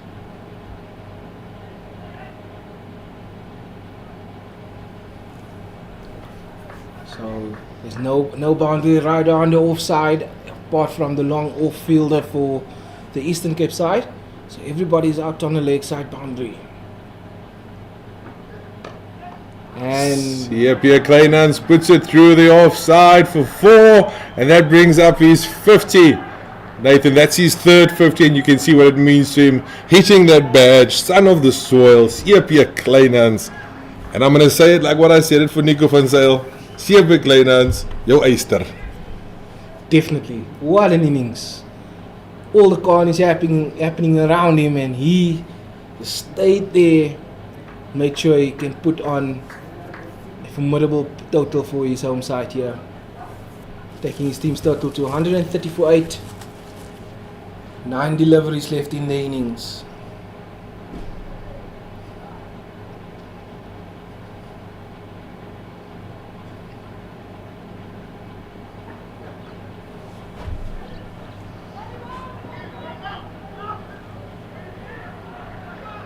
Good running there from CSA, getting back for 2 there. Just tucking that one around the corner for 2 runs. Takes the home side's total to 132 for 8. Every run is going to be important for the home side. 2 deliveries left in Apuye's final over.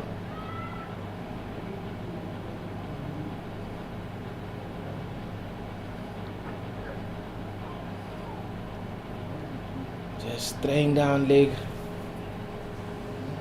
And don't want to be giving away extras now. But Northern Cape Heat will not complain about the extra runs on the board. That just showed exactly what I said. You know, the level of sportsmanship, playing the game in good spirit, and with these teams being, you know, a lot more friends than foes or enemies. It's they could have taken a run there. You know, they could have stolen another run, but is it worth it? Are we going to play that game? You know, that's what I love watching with the guys in this division. On the leg side, short, plays it around, 1 bounce, over the ropes for 4. CSA Claasen continues to get his team into a better position of defending.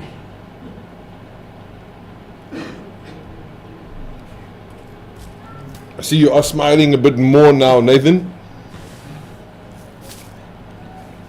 It didn't look like it 8 overs ago, but it's a more competitive total on the board for the Heat side at this stage. And could it be a bit of fatigue from the Eastern Cape bowlers? Just straying the wrong lines at this stage.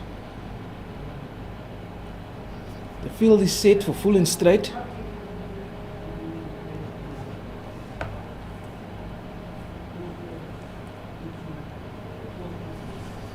Final ball of Apuye Nyanda's over, and it's not the final ball. Another wide delivery.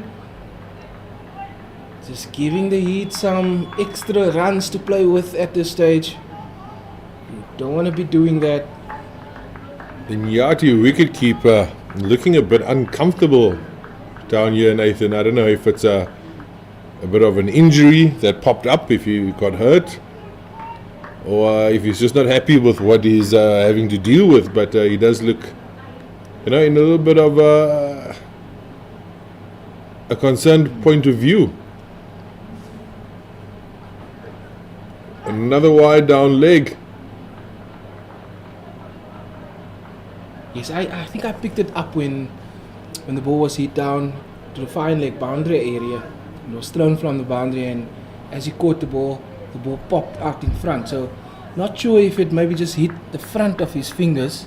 If that could be it. But he does look uncomfortable this over.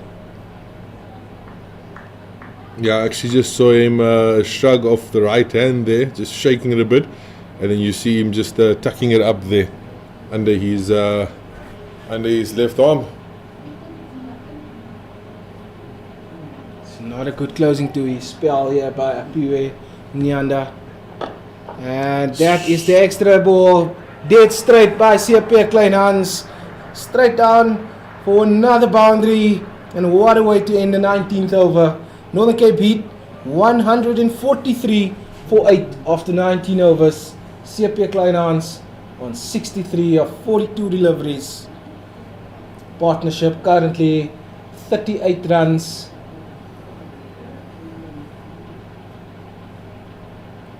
That boundary also bringing a lot of delight for the spectators here at the Kimberley Oval.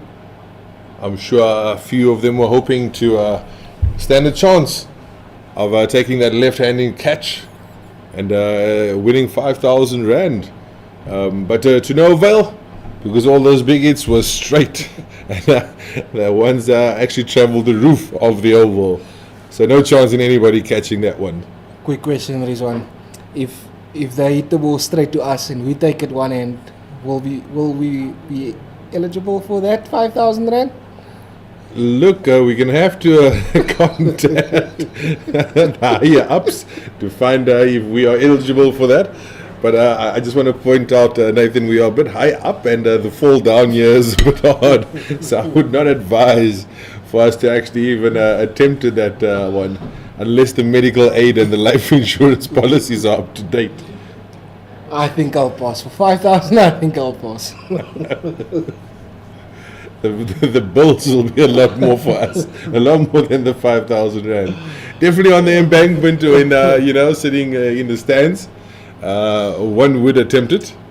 A little bit of a left-hand sticker, just pluck a little apple out of the tree for 5 grand. But I'll pass on that one for now. Thank you so much. I'm trying to see if there's any spectators running to the embankment side, but nothing at this stage. So, just trying to figure out what the line the chat Claasen will be bowling. Yeah, it looks like he will focus more on the offside. CSA Kleinhans standing on off stump, other side off stump, and just dragging across leg side and allowing them to come through for the single. And Bashir Walters will take the strike again. Yeah, CSA looking to create. He's very strong, on the leg side. So looking to create the bowler delivering everything on the leg for him. So taking that stance way outside of the off stump. So anything coming through at him would be played on the leg side. Bash Walters now. I think we'll see the big hee-ho. There we go. It's up in the air. Will it get into the boundary ropes? On the boundary ropes, he throws it back in, doesn't take the catch. He takes the catch, he takes the catch, had to step outside of the ropes, he tossed the ball back in, but could not get the ball back into his hands in time.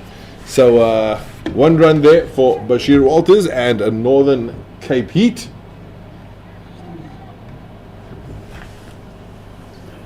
Well taken nonetheless there by the fielder, and then obviously saving 5 runs for Iinyathi.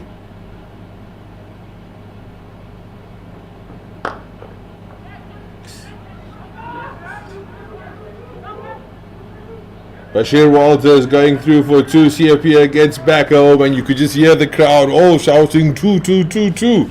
And yeah, that was the result.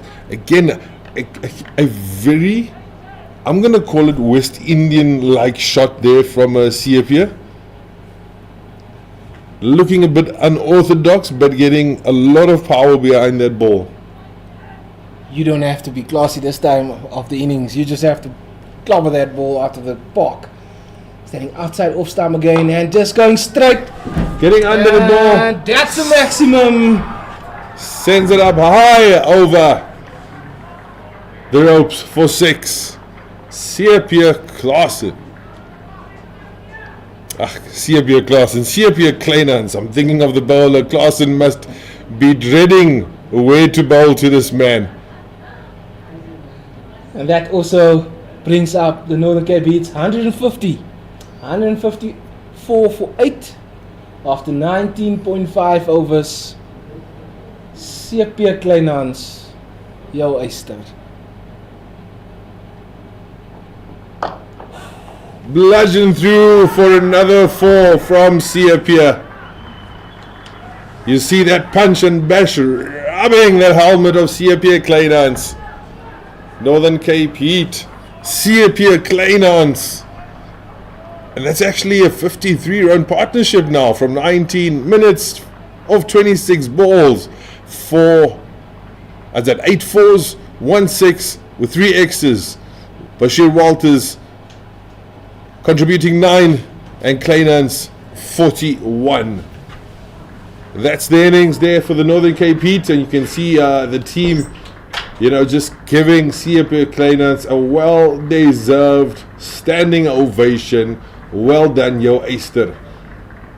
For the Iinyathi, I think the boys from the Iinyathi would give Nico van Zyl that high fives for possibly getting his personal best here at Kimberley Oval. Northern Cape Heat ending their innings on 158 runs after 20 overs, losing 8 wickets. But from where they were, Nathan, I think they are in a good position now to defend that 158 runs. So all our viewers will be going a bit quiet now up until the innings starts of the Eastern Cape Iinyathi. So please do tune in later with us.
Welcome back to all our viewers for the second half of the day. And that's the innings of the Eastern Cape Iinyathi, looking for 159 runs to win up against the Northern Cape Heat. Nathan, considering I think we have a good day of cricket that is about to commence, you know, from where the Heat was and then what CSA Claasen and Tsepo and Tuli put together, you know, good little partnership there. Bash also coming through for CSA as well. I think we're in for a good one. No, welcome back. Like you say, Rizwan, to our viewers and our listeners for this exciting second half of the CSA T20 knockout competition between the home side Northern Cape Heat and the visitors Eastern Cape Iinyathi. I believe definitely the score that the Northern Cape Heat has put on the board should make it a very exciting second half and a chase for the Eastern Cape Iinyathi team. Tsepo and Tuli taking the first ball will be bowling to Jerome Boscher, the left-handed batsman for the visitors.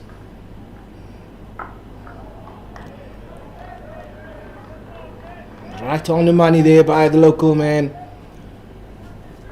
Hitting a good area there.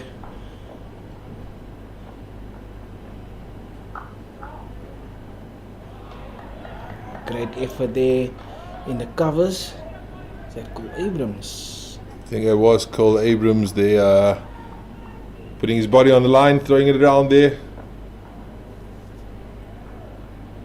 Oh, that was well bowled there from Tsepo, and that's what he's looking to do to that left-handed batsman. Take it away there, the Eastern. So the pitch definitely delivering for the bowlers today. I think we should give a good shout out there to Sherwin Jacobs and his team, and I think the main preparer now of this wicket is another guy by the name of Tsepo. The local boys are showing up.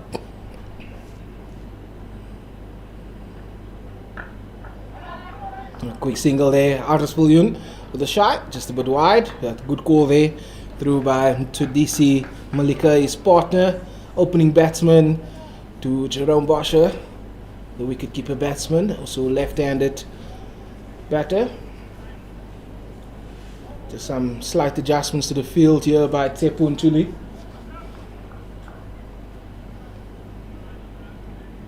I think the Heat would have done their homework from what we can see, having Tsepo to take the new ball, bowling at both left-hand batsmen. So I think John O'Mulan, being the analyst, would have indicated to the captain and the leadership of the team, this is what needs to be done. These are the areas to bowl to at these batsmen. So let's see if it will play out. Again, some good turn there from Tsepo and Tuli. And on that note, ends the first over. Eastern Cape Iinyathi having a 1 run on the board for the loss of no wickets. And as we see one of the partners walking around there with that massive camera in his hand there, actually not even in his hand, over his shoulder, that's the DFA's Dani van der Lith, the man capturing all these solid good moments for the game of cricket in the Northern Cape province.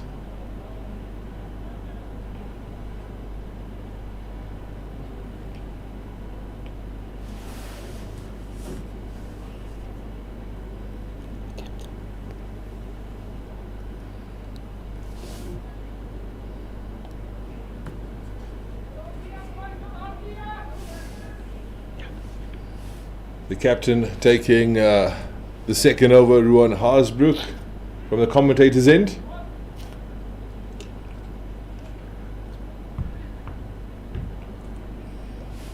The energy not quite as much as what Eastern Cape Iinyath's energy was in their opening stages of bowling to the Heat. But short. Captain got away there with that one. You will take a dart ball there.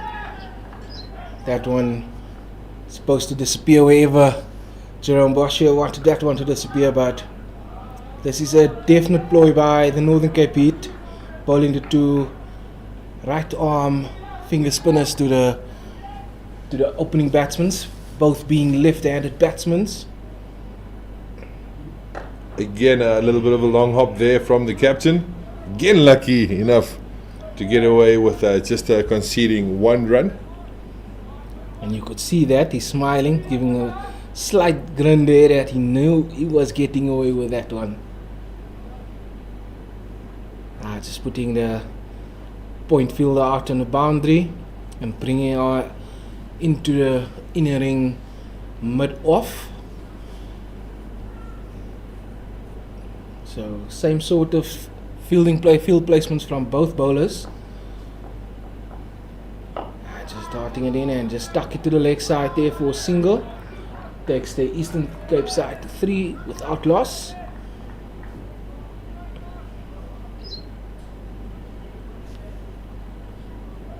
It's very rare that you see two spinners opening the bowling in the T20 format. You normally just see one spinner opening from one end. It's a good start here by the home side. Only 3 on the board for Eastern Cape in 1.5 overs. And there's a bit of a heave-ho there. 1 bounce and fielded, 1 run for Eastern Cape Iinyathi. That concludes the second over. Eastern Cape Iinyathi 3 runs on the board. Nathan, something that I saw during the little bit of innings change there was a lot of youngsters actually walking about, which for me is again a good sign. I don't know if they're preparing themselves for that Diamantfeld under 19 tournament, or if they're looking for that 5,000 rand. But unfortunately, you have to be 18 or older. So to the youngsters, take the catch till look good on TV. But yeah, that 5K I don't think you will be eligible for. Proudly sponsored and brought to you by the guys of the game, the new guys that came on board with Cricket South Africa. No, definitely. I did see the youngsters, and some of them I've recognized that they are getting themselves familiar with the ground in the area, because some of them are playing in that tournament, in the cricket tournament happening this weekend in Kimberley, the Diamantfeld cricket tournament. Change of bowler from the south end side, from the country club end, to is Benjamin van Rensburg, the left arm seamer of the Northern Cape Heat. Rushing the batsman a bit there. You know, the Benji, very strong bowler, also another son of the soil of the Northern Cape province. But in my opinion, the most unluckiest player for like the past 2 seasons. Oh, well bowled there, went for the big heave-ho and not getting anything onto it. But one of the most unluckiest players, I'll tell you my reason why, Nathan. Ben had such an amazing campaign last season, and due to injury, had to sit on the bench on the sideline and watch the boys, further the campaign.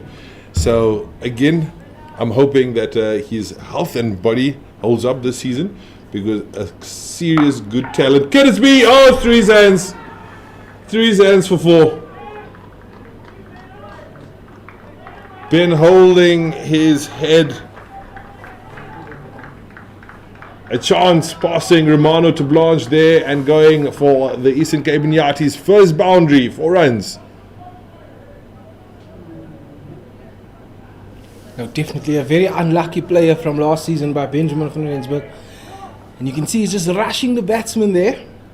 Opportunity gone through the fingers of Romano to Blanche at that stage. But some good pace and a good stop. But it was hit so well that it still goes to the boundary. That's another boundary for Jerome Boscher for the Eastern Cape Iinyathi side. Bosch definitely looking to take all the bowlers on here, and on the very aggressive side, back-to-back boundaries. The first one lucky enough just to get it through Romano's hands and not being caught, and the second one just too much power behind that shot. Romano getting a hand onto it, but not stopping it from going to the boundary. This time a little drop and run. It's 9 runs off 3 balls for Eastern Cape Iinyathi.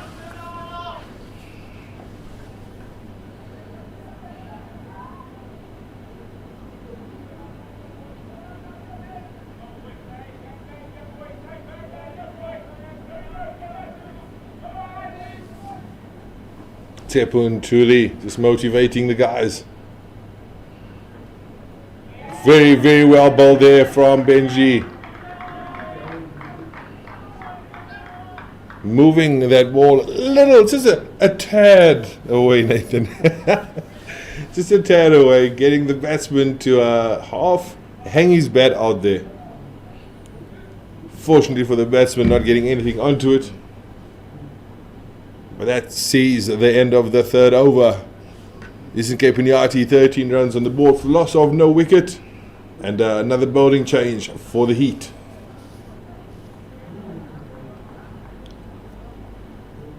What are we going to call, give his title, Nathan? I've been thinking about that for the last 2 weeks. And just not coming up with a perfect name yet. Still very early in the season.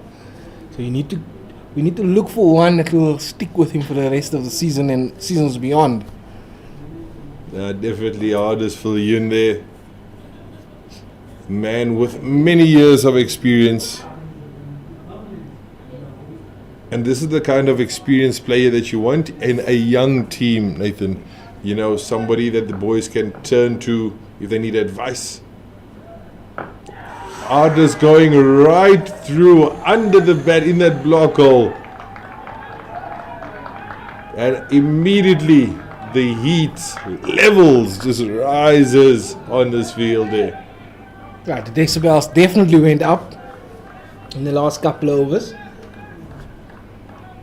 The energy levels they are starting to be up there with a team that has got some runs on the board to play with. Not many, but they have some. And some good bowling. Let's see what Hardisville will do in his second ball. Some good pace there and good fielding. It's a charge. Yes. Oh, he misses. Just misses it. And from what the reactions are, I think he would have came up short there. I think he would have run all the way straight back to the dressing rooms if that had to eat. Great fielding there on the point boundary. Eastern Cape Iinyathi just need to regain a little bit of composure. It's not very necessary to take those quick, risky singles. 158 is on the board. They are looking at 159 for the win. You've got plenty of overs to get it.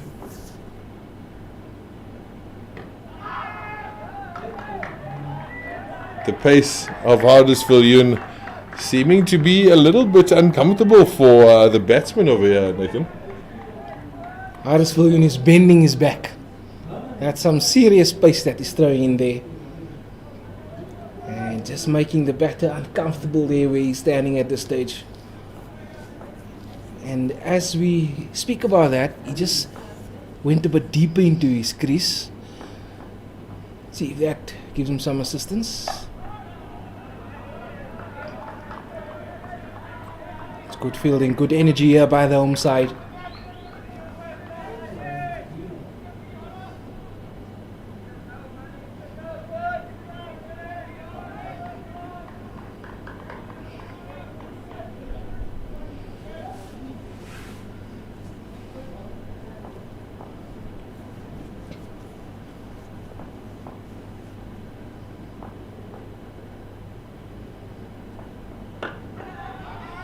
Looking in for that quick single. A bit of a wide throw. I almost believe that he should have gone to the bowling end there, but very quickly onto the ball there in the leg side area. He's trying to make out who the fielder is, but it's a bit of a risk taking here by the Eastern Cape side. Just ducking it to the leg side and taking a quick single.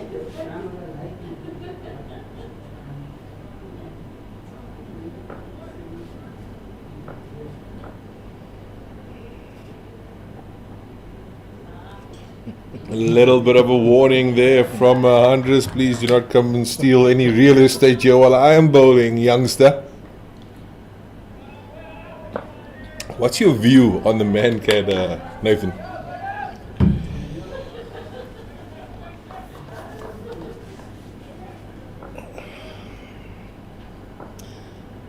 Huddersfield, just running in there. Good pace. Not getting the middle of the bat. Straight to the cover fielder. Which brings to the close the fourth over, apologies, of the Eastern Cape Iinyathi team. This one, coming back to your question. It's a unfair advantage that the batter uses, especially in the latter parts of an innings, to steal some yards to get through to the other side. So I'm sitting a bit on a fence with the rule, but I think it will just levels the playing field a little bit for the fielding side as well. But the reason I'm saying I'm sitting on a fence with it, it's just still feels a bit unsportsmanlike to dismiss a batsman in that manner. I don't know what do you think about that rule? I was hoping you don't send that question back to me. I prefer asking the questions. A little bit short there from Benji. Well worked around onto the leg side. Getting through for 2 more runs there. Benji van Rensburg looking at that body line, just back over length. And getting through with some decent pace, rushing that batsman. So, Nathan, to answer the question that I posed to you, rules are the rules. Stealing real estate is obviously against the rule, and you've got to do what you got to do. If it's part of the rules, it's obviously being checked and approved by the higher ups, and it does exist. Yes, it does leave a little bit of bad taste in the mouth, but at the end of the day, why were you stealing property there, sir? Stealing is a crime. Stealing is a crime. So a good solid reminder from the batsman to from the bowler to the batsman. I beg your pardon. Let's not steal property here, sir. Move when I deliver. Benji just putting a short ball, well-directed short ball. Batsman doing well just to get under it. Again, the decibels have really gone up here, notched up quite a bit here for the Northern Cape Heat. Another quick assessment and a fact actually, Nathan. This is the same pitch that has been used for all the pre-season games so far, including the women's and the SAA team that played here. Very well bowled again from Benji. This time beating the bat. So for a wicket to still be playing, this is good. Still having something in it for both batsman and bowler. It's quite a task that was fulfilled to get it to this level still. So well done again to Sherwin Jacobs and the team for putting this wicket together for this match. No, definitely kudos to them. It's not easy having a wicket that has so much traffic on it still to play the way it's playing at this stage. So kudos to the ground staff, Sherwin Jacobs and his team, and the ground staff of the Kimberley Oval. It's a good solid start again from the bowlers for Northern Cape Heat as well. We've seen it in the first innings from Eastern Cape Iinyathi as well. It is good solid start from the bowlers, working well in partnerships.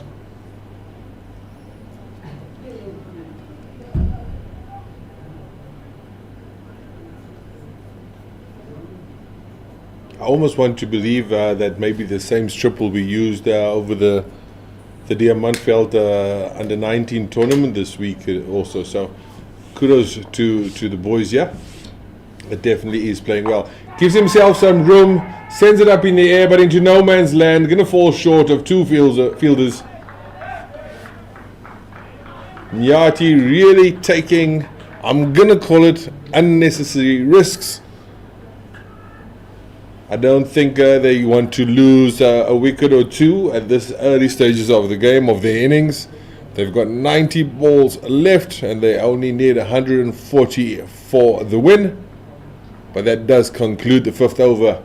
Eastern Cape Iinyathi, 19 runs on the board for the loss of no wicket. But things are definitely happening. There's an opportunity either for a boundary or a wicket from every delivery. And normally this over of the power play is normally the the exciting over, as the batting side trying to maximize the last over of the power play, and opportunities will be created as well. It's just a question if can the home side take that opportunity if it comes.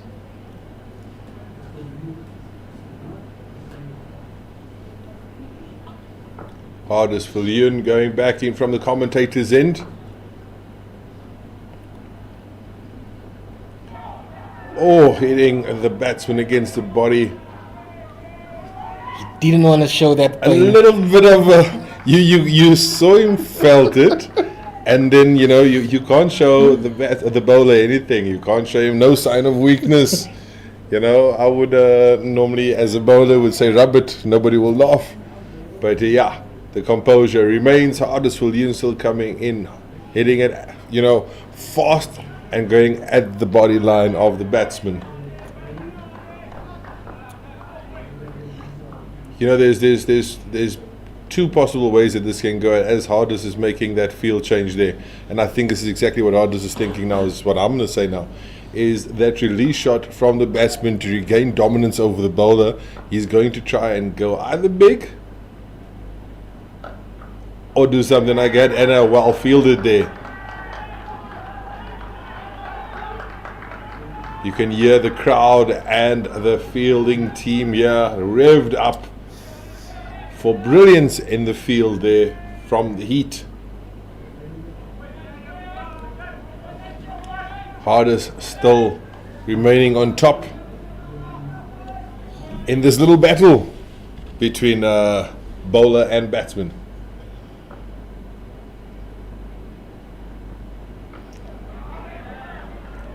Again, that body line there, that's 2 out of 3 now there for Hardes. As a batsman, Nathan, and you're rubbing it here for the batsman's part. So as a batsman, what would be going through your mind now? Having this bowler coming into you, bowling that line to your body, coming at you with pace, and you're not obviously getting a run to even just get off strike. At this stage, I would think see him off, but it's difficult with Hardesvillian seeing him off. But I think an option that might be available for the bowler, as we just see Hardes just staying down the leg side for a while, is just to get Hardes, because he's bowling a line that is making the batter uncomfortable. So an option could be to step outside the off stump and then just trying to hit it over the short fine leg boundary. That could be an option, but again, with that pace that Hardesvillian is bowling, it's not as easy as 1, 2, 3 at this stage.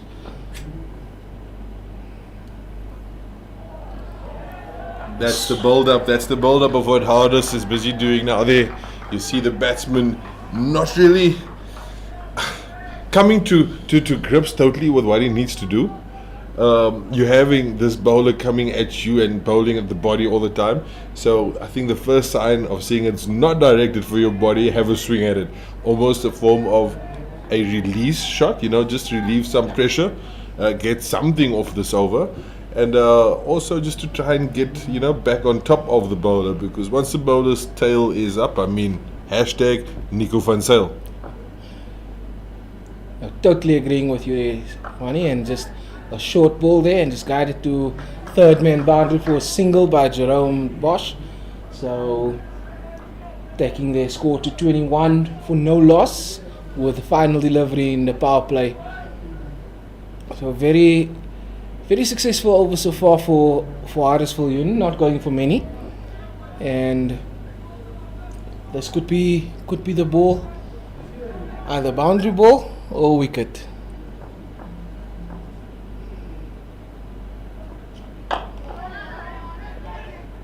Very well bowled, very well played, and a good quick single there for Eastern Cape Iinyathi. That concludes the power play. Eastern Cape Iinyathi 22 runs on the board after 6 overs without losing a wicket. Benji van Rensburg, apologies, still having the ball in hand, coming from the country club end.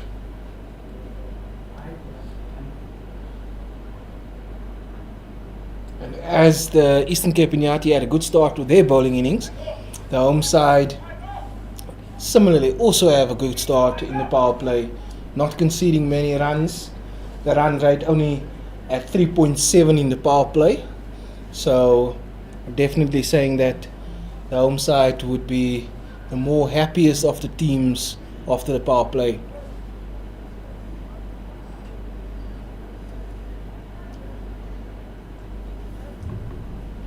You know, as much as the taking wickets side of the game is very important, I think in this format also is, you know, restricting the batsman from getting runs.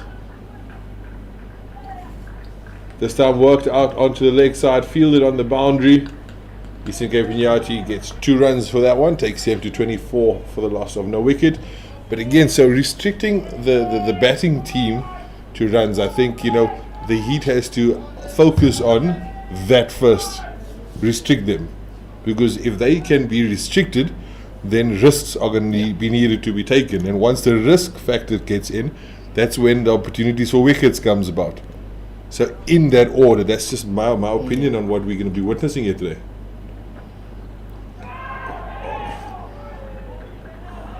I'm not sure if that came off the bat. There was a shout for catch, but definitely beating the batsman with that delivery there from Benji. Benji hitting good areas and some good proper pace as well, making the batsman uncomfortable. Batsman just shaking it off there. Malika just shaking his left arm off there. I know he had some troubles when he was keeping as well. So his arms and his hands is at war at this stage in this game. Oh, this time against the body again. The pace of the Heat attack is just a bit unbearable, as we see Benji just going to check up on the batsman there. Waves it off, he says he's good. I would really have loved to have known, if we had a radar gun, to have known what the speeds are that these two bowlers are coming at here. I do know in his injury season, Benji van Rensburg actually clocked, I think it was 139 point something, 140 about, when they were sent away to the CSA camp. And we all know Hardestville Leon, Mr. 140 plus. So it would have been awesome to know exactly the speed that these two bowlers are going to. Could this be out? Ooh! We're going to have to do a little bit of a concussion test quickly. Medics will have to come on. The throw at the stumps for the possible run out, and with the batsman diving in to get back into the crease, the ball fortunately goes off the helmet of the batsman. So definitely have to do the concussion test on the Iinyathi opener. He shrugs it off. The umpires are still looking a bit concerned. I think having to force for a bit of a concussion test, but batsman indicates he's all good. Umpires having a little brief moment just to discuss it, to see if they're going to carry on or continue, and all is well. And as you were speaking about the pace that these two bowlers are bowling at, this one is you can just see how uncomfortable the batters is looking at this stage. Is that they both took marks on middle off, and then just that previous ball that Benji bowled to Malika is that he just stepped outside leg stump, almost jumping outside leg stump, so he definitely don't want to feel that ball on his body anymore. Again, the follow-up ball again going into the batsman's body, getting through for leg bye. The Heat really dominating with pace now at these batsmen, and sitting there number 3 to still coming back to you. You'll have a little bit of a lump in your throat when you see the action currently happening in front of you. The crowd now coming alive here at the Kimberley Oval. A little bit of banter I hear out there. Short, and this time, could it be? Just eludes the fielder. Is that a 4, or did it carry all the way over the ropes for 6?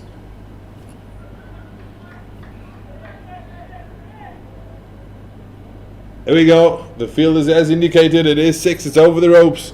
6 runs there for the Eastern Cape. Iinyathi. Bosser putting it over the ropes. Short and pulled. Just out of the reach of the fielder to take that catch. It would have been an amazing catch. A little dive on the boundary ropes there.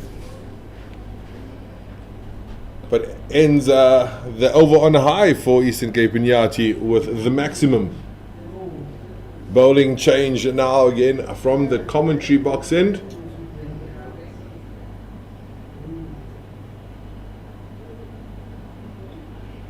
And we'll see Tuli with ball in hand.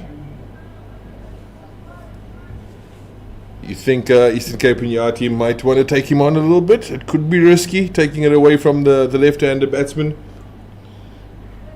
And as you said earlier, I would say they would probably take this over as taking a bit of a risk in this over.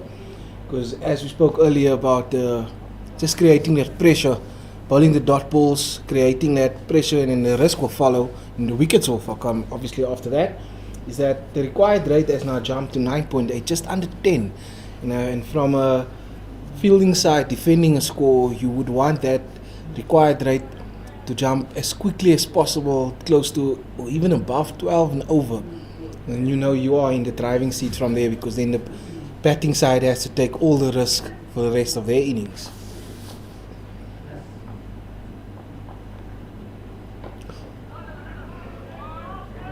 A little bit of good flight there from Tsepo.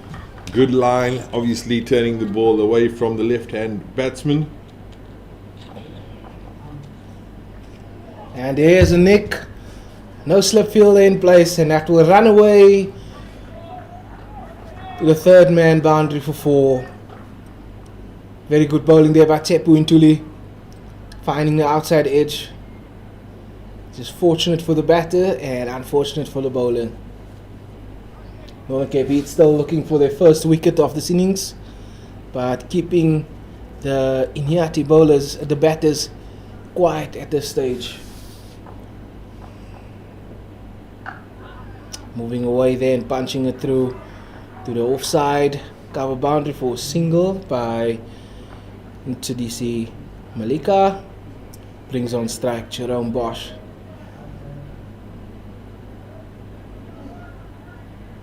Eastern Cape Iinyathi still needing a further 123 runs from 75 deliveries. Tsepo just pushing that ball past the leg side, but the keeper couldn't grab it, and it is a wide. Good thinking by the bowler there. Jerome just coming a bit too early down the wicket, and Tsepo seeing him coming down. And just smashing that ball straight down to long on boundary and returning for 2. Good fielding here by Romano to Blanche.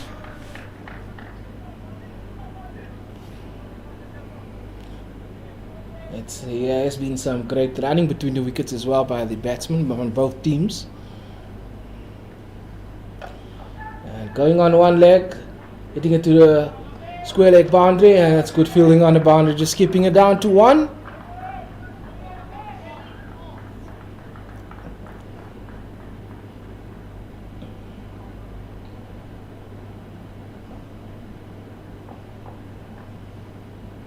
And another edge there. That one is running down towards the boundary. That's good chase there. That's a good chase there by, looks like Bashir Walters there. Chasing the ball down and keeping it down to 2, which brings to the end the 8th over for the Eastern Cape Iinyathi on 43 for no loss after 8 overs.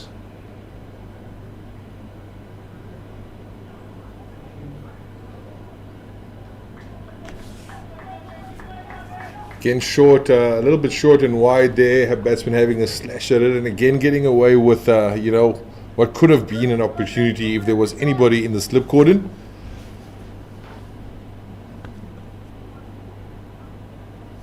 And change of bowling. The man who just retrieved that ball the previous over, Bashir Walters, comes into the attack for the Northern Cape Heat, bowling from the Country Club end. I'm not laughing here. This one is, as a fast bowler, you really want to chase one, and then the next ball you must bowl. I do believe I would be winded myself, but the boys have been doing a little bit of fitness practice and trials, as per the CSA. Reading straight up in the air from Bashir Walters. Under it, and it takes it. That's the first wicket down, and you can see Bashir doing his little dance. Northern Cape Heat picks up their first wicket. Eastern Cape Iinyathi, 42 runs on the board for the loss of their first wicket, and that sees the back of Jerome Bosser. So as I was saying, Nathan, I mean, they've been trained and their fitness levels are good enough for you to chase down a ball, come back the next ball, bowl that ball, and get a wicket. I'm going to say that's down to experience. It's a great area, great ball. First up, as we were saying, chasing very hard the last ball of the previous over and coming back and bowling the line in length, rushing the batsman as well, skying the ball and a comfortable catch, taking mid on. Bashir Walters showing his experience there. Bashir Walters definitely just rushing Jerome over there.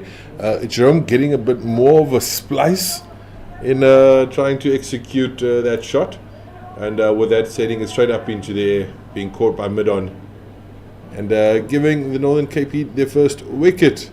There's that sense of the Heat that they are still in this. They can defend this score. There's just that little bit of energy that I'm feeling here, Nathan.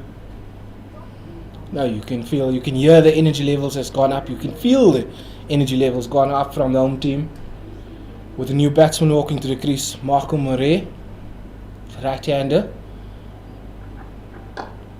It's a good area, just pushing down to the cover boundary area for a single. Gets off the mark with the first ball he faces, and brings back on to strike Mtsidisi Malika, the left-hander. So now it's a left-hand, right-hand combination. So I always say that if there's a left-hand and right-hand combination, if you're batting, try and unsettle the bowler from his line and length and try and rotate the strike on a constant basis. So the bowler don't just bowl to a left-hander or a right-hander, but he must adjust his line and length to the bowler, the batsman that he's bowling to.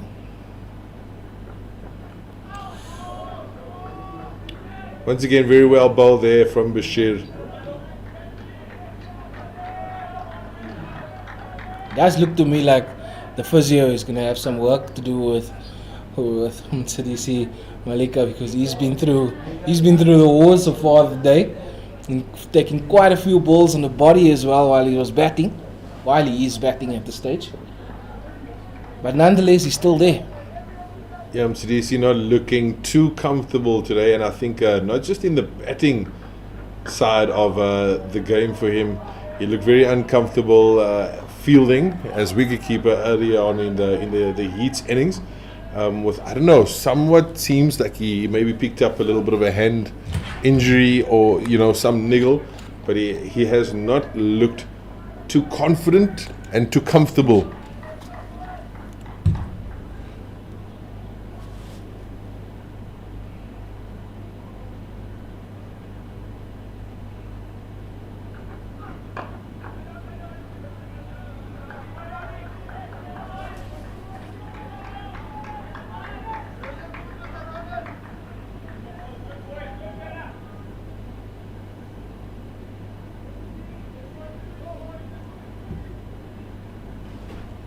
Bashir Walters just looking to finish off his first over the way he started it, on a good note. Bowling to Marco Murray, and cut and misfield that point, and it's gone to the boundary. Cut with authority there by Marco Murray, and a misfield will allow the Eastern Cape Iinyathi team to get the boundary of the final ball of Bashir Walters' first over. Moves them on to 48 for the loss of one wicket. after 8 overs. Don't forget, this season stand a chance to win 1 million rand at the end of the T20 Challenge Tournament. Simply catch the ball with one hand off a 6 hit during a televised T20 Challenge cricket match. The catch must be captured and clearly visible on stadium video or TV camera, as it will be audited. Visit www.cricket.co.za for more information. #WarsOnNawe, be part of it. Nzidisi playing that one through on the leg side just for a good single, getting himself off strike, and taking Eastern Cape Iinyathi one short of 50 runs on the board.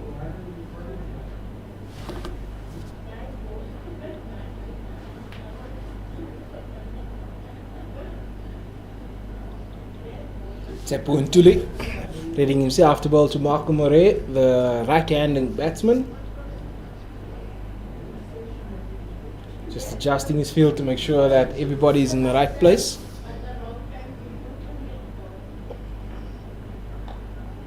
Straying a bit to the leg side, got away with that one. Straight to Bashir Walters.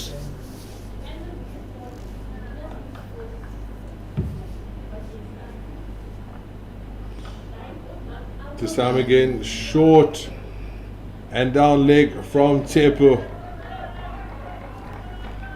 Just firing the ball in there. And not a good ball there, and it's put away. It got what it deserved at that stage, so 4 runs there. That also brings up the 50-run mark for Eastern Cape Iinyathi there, Nathan. It was 53 for the loss of 1. Now with that single, takes him to 54.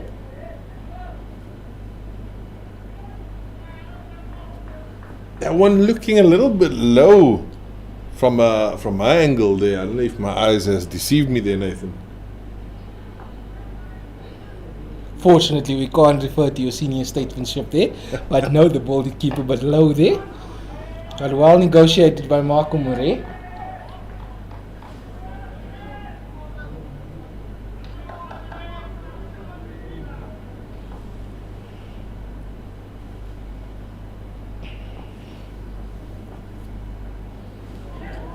And a big swing and a miss there by Malika from the bowling of Tuli, misses it, and that's a good end result to the over for the home team.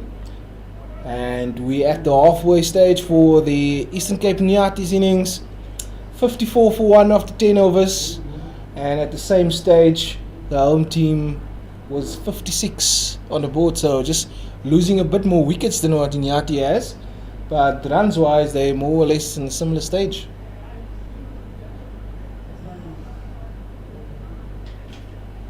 Something for all the students out there in our country. The wicket T20 Challenge 1 million rand student giveaway. 10 lucky students stand a chance to win up to 100,000 rand towards their outstanding tertiary fees by simply attending any of the T20 Challenge games. Visit www.cricket.co.za or our social media pages for more information. T's and C's do apply. #WarsOnNawe Student Challenge. Be part of it. Hardest giving us a #wide. Yeah, that was very wide. Probably just a loosener. How amazing though is this student giveaway T20 Challenge 1 million rand, Nathan. A lot of I'm sure a lot of students will make their way out to watch the games and stand a chance to be winning 100,000 rand towards your tertiary education fees. Played down the leg to fine leg, remanded to Blanche, gathering it up and getting it back in, 1 run. No, definitely a good initiative by CSA, and we all know when you are busy out there behind the books, your studies, those study fees can be quite expensive. So how about an opportunity, taking your mates out to the cricket game, enjoying a few cool drinks and just some time off away from books, and here comes a catch you away and a great opportunity. So definitely a great initiative there. Definitely big shout out to all those involved from CSA, and quite possibly I think Hollywood Bets would probably also be a part of that, as Hollywood Bets has partnered up with Cricket South Africa to bring a different side, an entertainment side of the game of cricket in our country, coming on board also in a major way for women's cricket in South Africa. And Sidisi this time just running it down to third man. Just playing it off the body. Well played off the body now. I mean, I think he is well aware from a couple of blue marks that that is the line that the bowlers are taking against him.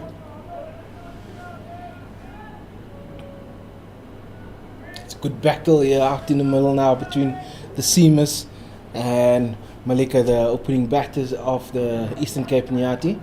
Marco Murray, I must say, has looked a bit more comfortable out in the middle since he's joined his partner in the middle. It's a good short ball there by Hardisviljoen. Marco Murray just ducking underneath that one. Umpire also indicating that it wasn't even that short and high. So Marco getting way under that one. I think just expecting something to come at his helmet.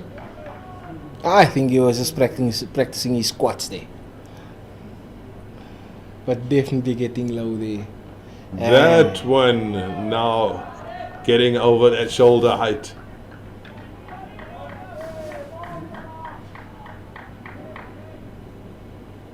Umpire indicating that is the one for the over.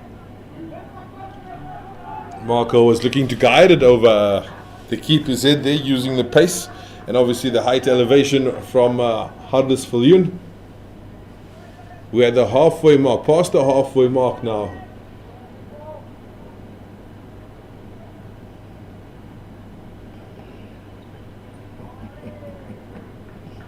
Hardest, I think a little bit of mind games going on here during this battle here, Nathan. Is that experience coming into play now? Definitely. Saw the batsman stepping away and just kept the ball in the palm of his hand and said, come try again. Let's see what Marco Murray does with this one. And will Hardisviljoen let the ball go this time?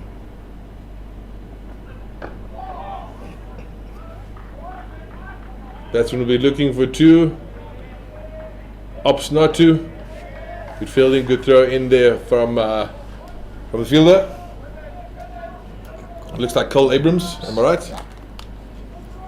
It's good fielding and good throw to the keeper.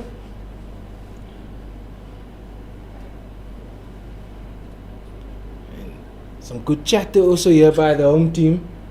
Just keeping it vibey out there in the middle. Making sure the Eastern Cape team knows that they are the visitors here.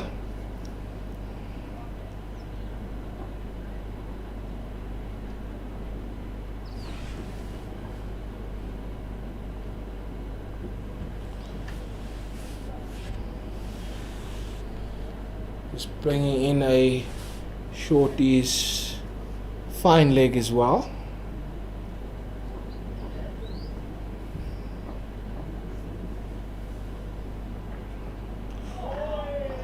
This time nice and pacey, back of the length and still on the climb to the keeper's gloves there from Hardisviljoen. That concludes the 11th over. Eastern Cape Iinyathi 58 runs on the board, netting 101 to win from 54 balls remaining. The run rate required now again going up, Nathan, 11.2. The run rate achieved is 5.3. So Eastern Cape Iinyathi a little bit on the back foot now. So almost a little bit of a flip of the Heats innings, where I said that Eastern Cape Iinyathi sat all three seats full in that quantum. I think the Heat boys have slowly taking seat by seat in the front of the quantum now.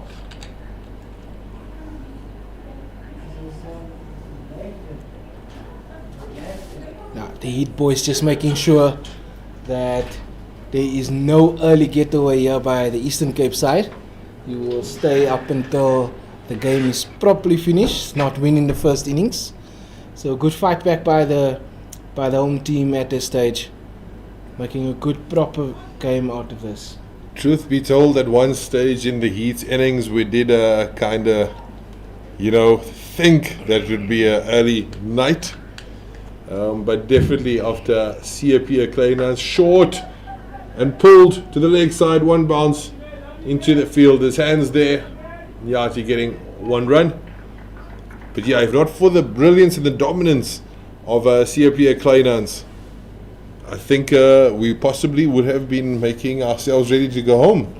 But that not being the case, CSA Claasen coming through for his team. This time, Tuli gets that outside edge once again.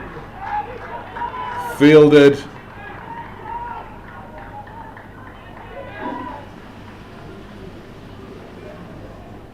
Tuli is just being a bit unlucky. He's been getting the outside edge of the left-hand batsman, but because there's no slip fielder there, it just runs away either for a couple. And at this stage, just a single, but good fielding as well there on 45.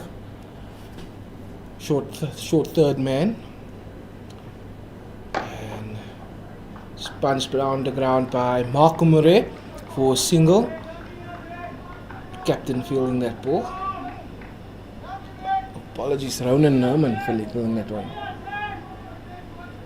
Bit of a catch-22 for the captain. You've seen the guys getting a lot of edges off Tuli, but do you almost go on an attacking field where you'd have somebody in that cordon, in that slip cordon, or would you rather protect, and put some boundary runners out there? I think this boils down back to what we said early on. Keep the strike rate very low, because even if you only lost one wicket, if you did not get it's up in the air. Can it take it? He takes the catch. Tuli gets it as we were speaking about it. That run rate has dropped so low that Iinyathi has to take the risks now. This time the Heat coming out on top of that battle there. Tuli picking up his first stick. And we were just speaking about how unlucky he's been. 61 runs on the board for Eastern Cape. Iinyathi for the loss of 2 wickets. Tuli. No, definitely it is. Right? It's taking that risk, because to answer your question as well, just before I answer your question, Mitsubishi Malika gone for 18 runs, spent 51 minutes at the crease, 31 deliveries, 19 dot balls, and 1 4 with a strike rate of 58. So spent some time at the middle, but just could not convert his time in the middle to a more positive strike rate for his team. I don't believe the captain has to take the risk in putting another fielder in a slip cordon. They are on top of this game. Net run rate is 12 and over. So it's about, are you far enough ahead in the game to maybe take that risk in putting a fielder there for 1 or 2 overs? Or we're comfortable at this stage, let's just let the game play out, and then we take it from there. Yeah, definitely the route that Ruan Housebrook has taken in, Nathan, is the fact of we're in control. The boy's going through for 2 runs, makes it in, makes it safe. Good fielding there, well gathered. The heat is definitely on now, Nathan. It's happening. All the action is happening down out on that field there. So coming back to it as we conclude that over, Eastern Cape Iinyathi, having lost a wicket in that over, are 62 runs for the loss of 2 wickets after 12 overs. So the thought process, I'm gonna just assume, is we in control. We're controlling this game right now. We will not go for the jugular and be too attacking, but still cover our bases on a defensive mode. So if, like what we just saw now, if one of the batsmen feels they want to, just get back on top of the game, they're going to need to hit boundaries for that. So that protection is out there for the team. I believe that's the way to go. You don't have to take unnecessary risk if you're on top in the game, which I would say they should be in the driving seat with Iinyathi needing 12 and over. So, not really the need to take any extra risk at this stage. Again up in the air. Fielded one-handed on the boundary there, one bounce. Good fielding again there from the Heat.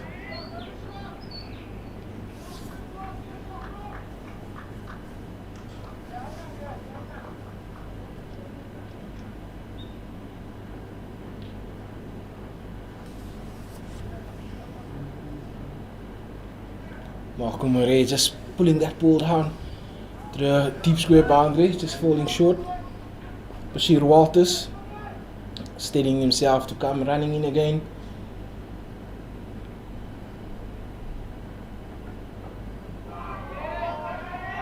This time rushing the batsman outside the off stump. Good line, good length. Corridor of uncertainty. Do I go on the front foot or do I go on the back foot? Kinda got him on the front foot and just hanging that bat out there, not getting any wood to it. Nonetheless, a dot ball there for the Heat. That's the benefit that the senior statesman Bashir Walters brings to the game. He's got a lot of variations, Nathan. You know, plays around with his fingers on that seam, gets one to rush you, drops one short. You know, there's a little bit of a slower bouncer that he puts through. He's just got so much variations that it keeps the batsman thinking and on their toes. And that's the type of skills that you need to have in this format of the game. And very well executed by the senior statesman at this stage. I promise you, you would hate to know that we are calling him a senior statesman because he's still young at heart. The experience. There we go. The experience. Bashir Walters.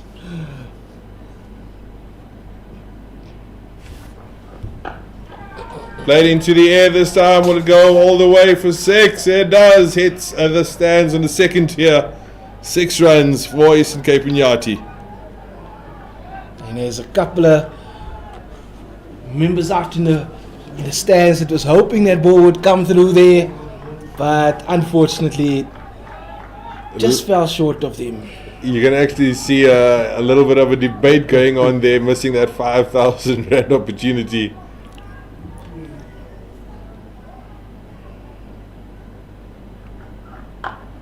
Again in the air this time, not to be. He's out. He's dropped it.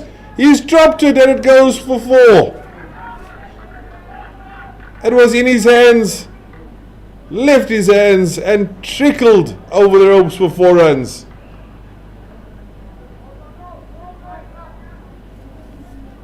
He was in position. Could it be the sun? The sun is at an angle there into him. You can see the shadow of him, you know, behind him there, Nathan. Could that have been the sun? But he was in position. He had the ball in his hand and dropped it, unfortunately. It could have played a role. I just feel he was a bit low down with his fingers pointing up. That could have also been the factor that the ball didn't go stuck in his hand. It was a bit low down for fingers up catch, but it's a life nonetheless to Marco Murray. Bashir Walters will be very disappointed with that one, but nonetheless, what a good over as well by him. Could that also be the return favour of dropping CSA Claasen in his innings, Nathan? And can Marco Murray come to the party as exactly what CSA done for the Heat? Could he do it for his team? I did not want to go there. I did not want to go there. Let's hope for the sake of Northern Cape Heat that it doesn't go that far. Taking the risks and riding your luck. All part of that T20 excitement. The captain, with ball in his hand now, worked onto the leg side for 1 run. 76 runs on the board for Eastern Cape Iinyathi after 13.1 overs. Chasing 159 for victory. Goes big this time, goes big, sends it all the way to the corner shop there, Nathan. Massive, massive 6. I don't think anybody had an opportunity with the one-handed catch there. That is absolutely a massive hit there by Marco Murray. The only person that had a chance to catch that one, Nathan, was the man buying milk and bread in the corner shop. Massive, massive 6 out of the middle. And takes Eastern Cape Iinyathi to 82 runs now. There's 40 balls left of their innings. Eastern Cape Iinyathi needing 77 runs. So a few more of those big hits could get them back on top of the heat. How does the captain respond to that one there, Nathan? And may I say it, Rizwan? It's a 6 after being dropped. Not going to point it out, but it is what it is. You got to ride your luck. Darted in with the arm ball there from Ron Haasbroek. Will it be stopped on the fence? Yes, it will. They'll come through for 2 runs. Ron Haasbroek also just changing the line and the angle that he's coming at the batsman for. Not allowing him, the freeness of playing a little slog sweep. There we go. Well bowled there by the captain. Seeing, the batsman's intentions, pushing it out a bit wider, having the batsman having to reach far and wide to get it to no avail. It was good thinking as well by the captain Haasbroek. He didn't dart it in quicker, he just put it at a nice slower pace, but outside of his line, so an unsuccessful sweep by Marco Murray.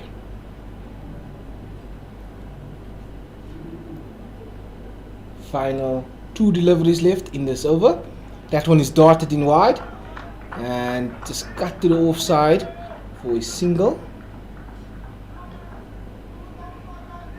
which will bring on to strike the new batter, Nathan Drew. He's been there for a couple of overs but didn't unfortunately acknowledge that he was there. Just missed him. Apologies for that.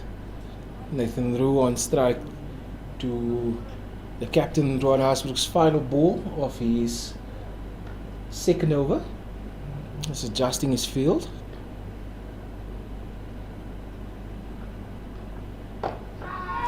Going straight, man under it, takes the catch this time. Tuli takes the catch there for his team and his captain. Nathan Drew making his way back to the dressers. That's the 3rd wicket down for Eastern Cape Iinyathi. 85 for the loss of 3 wickets. Ron Haasbroek, captain, and catch taken by Tuli.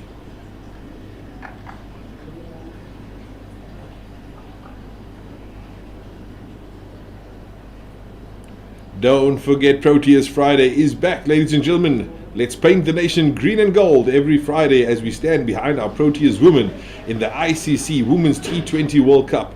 Wear your Proteas jersey with pride and show the world our unbeatable spirit and catch all the action live on Supersport.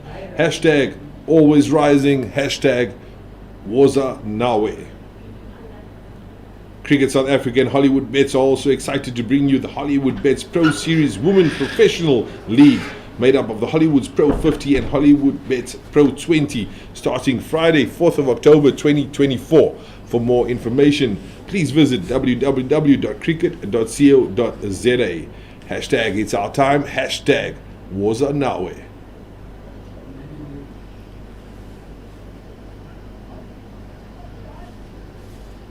So time to break through there for the home side to Northern Cape Heat. Seeing the back of Nathan Drew, also trying to be aggressive like Marco Murray, but unfortunately to no avail. And brings to the crease Christopher Gleaves, the new batsman for the Eastern Cape Iinyathi team, and as well as a change in bowler from the country club end into the attack is Emmanuel Motswiri.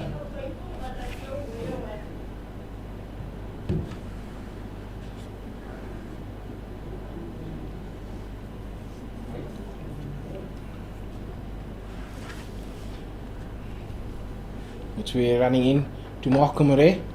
Just punching it down to the cover point boundary for a single.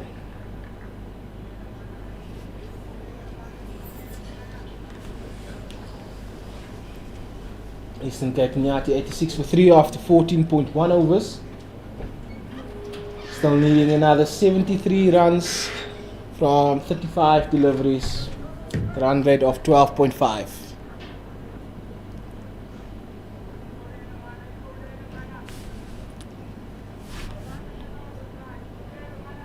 Some good chatter happening out here in the middle by the Northern Cape Heat side. Markham Murray to get good single, and there's an opportunity, but good run through there. Stuck on the offside there by Gleaves. Getting Markham Murray back onto strike.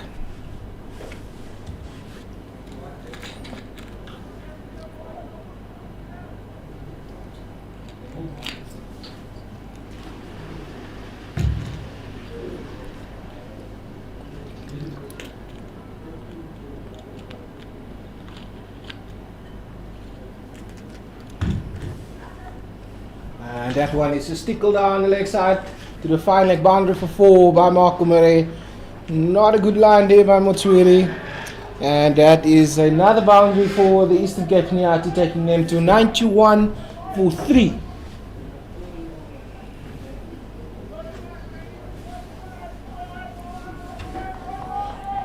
Eastern Cape Iinyathi needing now 68 runs with 33 balls left. To all our viewers at home, we're in for a good one. Very well bowled there from Manny, tucking the batsman up there. Dot ball.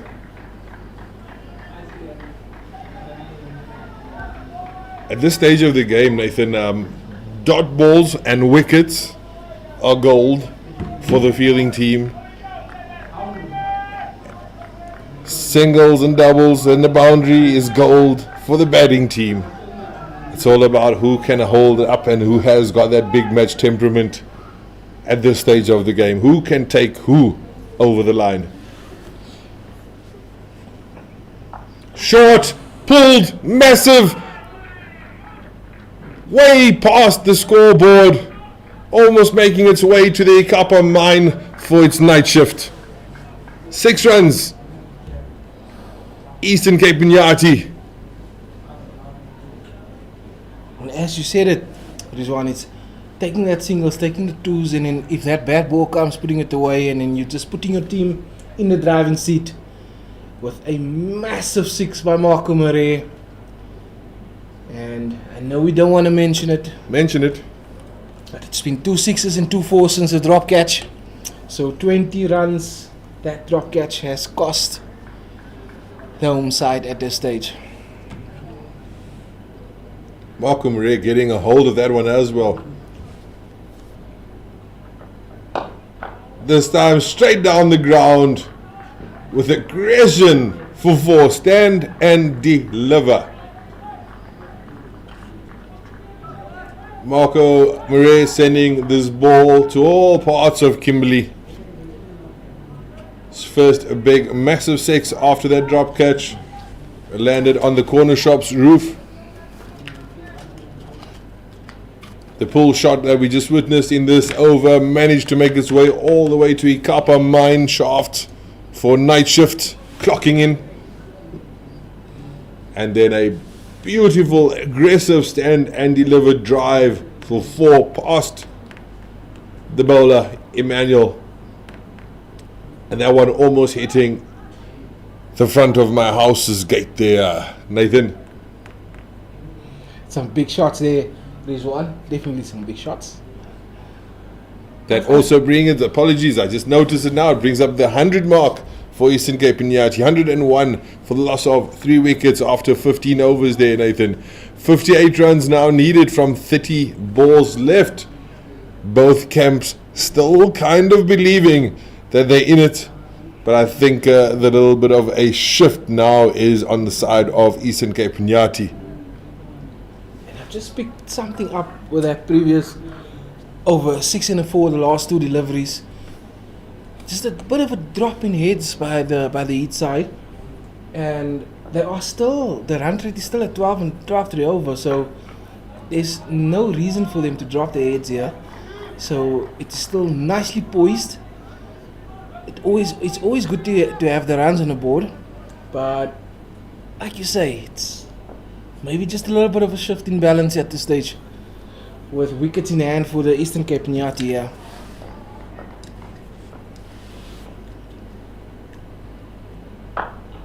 Giving himself some room there, playing it through the point area.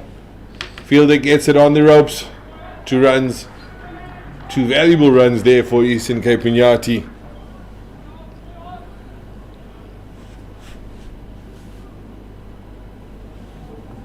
Batsman also just giving himself a little bit of room to play that shot through the offside.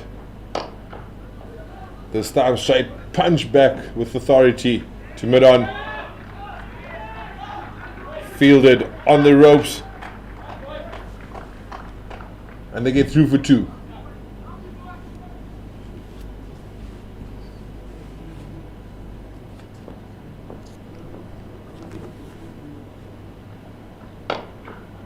Again, this time to the right of the fielder, Tian Kukumur. Gets it in. Eastern Cape Iinyathi getting another 2 runs. Definitely seems like it's going to be going down to the wire here, Nathan. The Kimberley Oval, Northern Cape Heat, Eastern Cape Iinyathi. Who has what it takes to get their team over the line? Captain getting a dot ball in there. Definitely turning into a good game here. It's going to be a good game with 52 runs needed by the Eastern Cape side from 4.1 overs.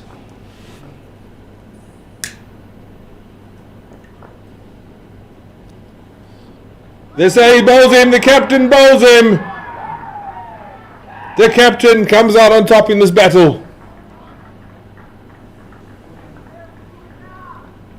Christopher Greaves makes his way back to the change room. And a timely wicket as well for the home side to see the back of Christopher Greaves. Just breaking some momentum for the visiting team. Christopher scoring 7 runs, spent 9 minutes at the crease, 7 balls faced, 3 dot balls with a strike rate of 100, no fours and no maximums.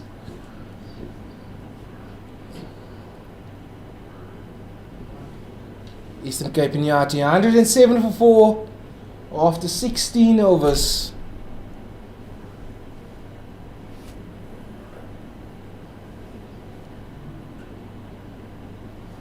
Could this be the change of energy shift for the Heat, Nathan? Required run rate being 13 runs to the over. Could just be where the bowling side want the batting side to be. Just that extra pressure. Current rate achieved from Eastern Cape Iinyathi, just to put our viewers into perspective, is 6.7 currently. And as Nathan pointed out, they do require 13. 52 runs to win, 24 balls left with 4 overs left. Can the Eastern Cape Iinyathi team do it? Can Mr. Marco Murray be the Easter that the Iinyathi needs? Or will Benjamin van Rensburg come out on top for the Heat and deliver what the captain needs? Dot balls, wickets is what the Heat needs. And Marco Murray playing the same role that CSA Claasen played for the Northern Cape Heat. Good first delivery by Benjamin, full and straight, and it's a dot ball for the Northern Cape Heat. Marco Murray currently on 49 not out.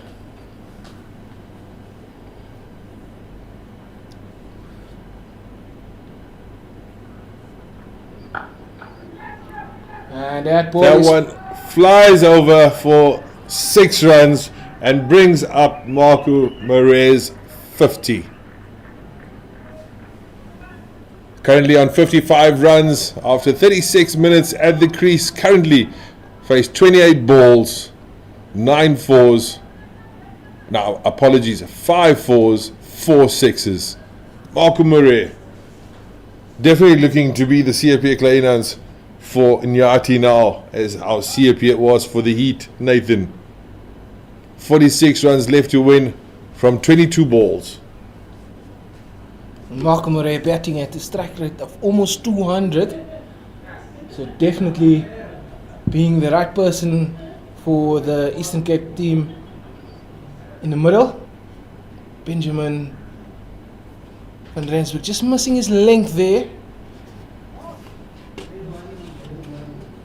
I do believe it is a bit short from Benji, especially at this time of the innings when, that's what you're defending, Nathan. So get it up there. There we go. Look for the dot balls. Get the ball up there. Don't allow the batsman to free his hands, especially to the leg side, where it could possibly be a big enough 6. And get the Eastern Cape Iinyathi boys believing again. What Eastern Cape Iinyathi shouldn't actually do this stage is allowing that dot balls, because if you hit the maximum, try and get the singles in that over as well, because then you will be close to the run rate needed. And that's a wild swing on the offside for another dot ball there by Benji. Valuable dot runs for the Heat. Again, as you pointed out, the first ball was a dot, then came the 6, and then we're seeing dots again. So after the second ball, he was just under halfway through to getting the required run rate. So maybe just play the ball on merit if it's there to just dab and run and not try and swing at everything. That's what's one single or another single there on the board there for them. Try and get to that 13 required run rate, even if it's that one boundary, big maximum boundary, and then just rotate the strike just to get close enough to that required run rate. Because it's a batting side, you do want to take it as deep as possible, especially when you're chasing. You don't want to allow the fielding side to feel that they're on top. Looked for a little bit of a flashy lap around, reverse lap. Benji pounding his chest as Bash takes that catch. That sees the drop of the 5th wicket for Eastern Cape Iinyathi. 114 runs as Benji concludes that over. 17 overs down, 114 runs on the board for the loss of 5 wickets. This is exactly what we were talking about, Nathan. Those dot balls led to that shot. Second ball of the over being 6, and then the over only went for 7 runs. So good comeback by Benji there, but also feel like that is the Eastern Cape Iinyathi batsmen just batting themselves in a hole here. But there's still plenty of time to go.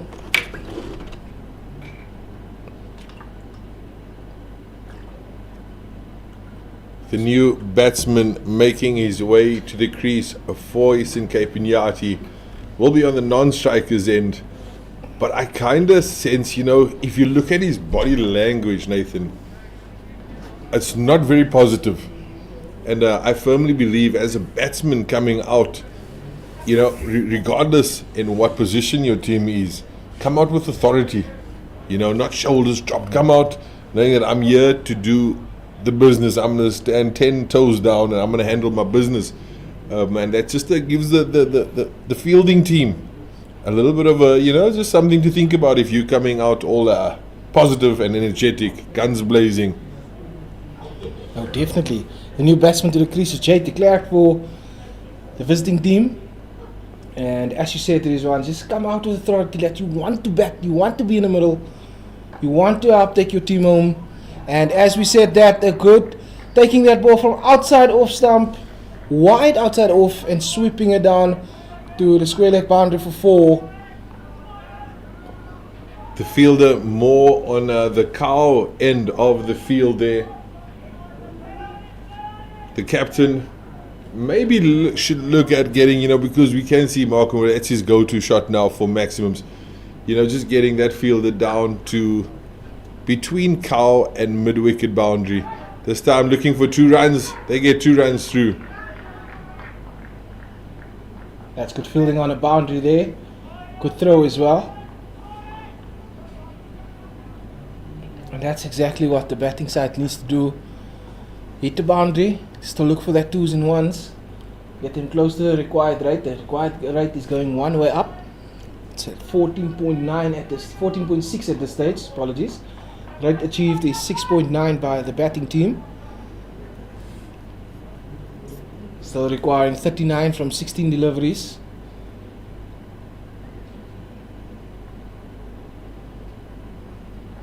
And pushing it, and that's a wide ball by the captain. Just trying to push it quicker through, but just a little bit too wide. And that's another one too wide, and another wide. Again, Ruan Haasbroek knowing that Walker's going to look at getting all his runs, with the sweep. So pushing it outside of the off stump. This time Marker goes after it. Well fielded, good tandem fielding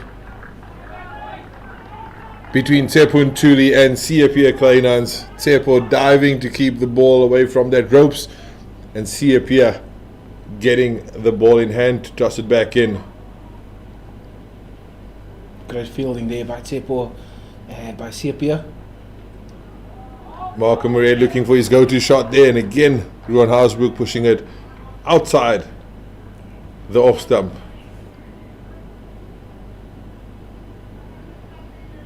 Marco maybe thinking that could have been called a wide, but we know the rules.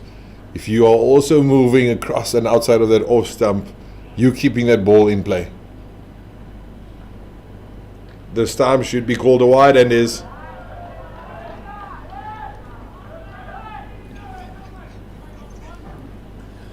And the crowd is just getting interactive also with this last few overs, and that's another pushed wide. And Markham Murray just swinging that ball, but dot ball, precious dot ball for the home team. Yeah, the crowd definitely alive in this last stages of this interesting and exciting game. This time up in the air, CSA Claasen under it, he takes the catch, he dismisses.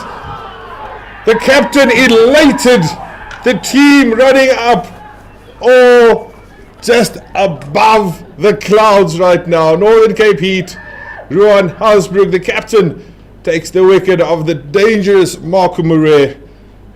Well taken catch on the boundary ropes by CSA Claasen. CSA, yo, Easter. Is there anything that this boy can do wrong today, Nathan? Good fielding, good batting, good catching. Good all-round playing here by CSA Claasen. Northern Cape Heat definitely on top now. The required run rate is 17 to the over needed. 34 needed of the last 2 overs for Eastern Cape Iinyathi.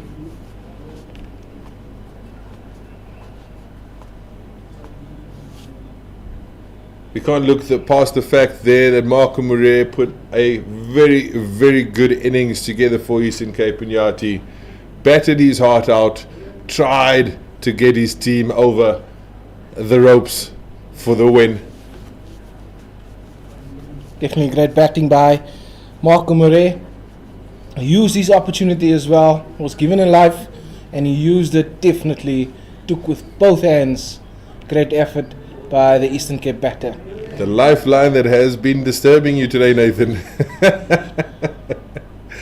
Eastern Cape Iinyathi now 125 runs for the loss of 6 wickets, needing 34 runs from 12 balls. Ladies and gentlemen, bowling change for the Heat. Does look like Hardest Yun. Please bear with me. But my senior statesman's eyes as not as amazing as what it used to be. Definitely Huddersfield coming in from the country club end. Iinyathi getting a quick single. I think the Heat will be okay to give off that singles right now. As long as the ball don't disappear to the boundary or over the boundary, I think Northern Cape Heat will be very happy in just conceding the singles.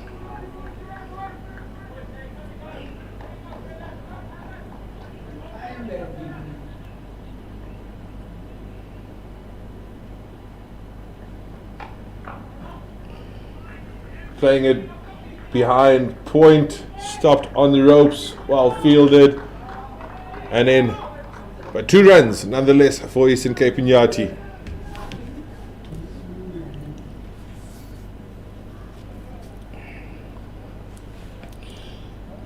Tobile Klatuka with bat in hand for Iinyathi, getting that 2 runs, facing Huddersfield. Short, wide, smashed past point for 4. In the air for some time, but safe for the batsman. Tobile getting 4 valuable runs for Eastern Cape Iinyathi, now needing 27 runs with 9 balls left.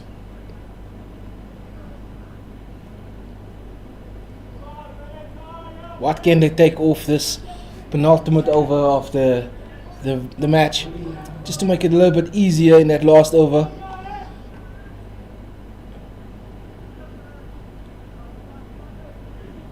And that's 7 runs of the first 3 deliveries. They need a couple of maximums in this over as well. Stam well bowled there from Hardus. Nice and full, good length, good line. And the boys only get 1 from it. Eastern Cape Iinyathi 133, 26 runs required from 8 balls. Tepo and Tuli still the motivation out there in the field for the Heat. Very wide down the leg from Hardus. Almost looked like a bit of an effort ball there.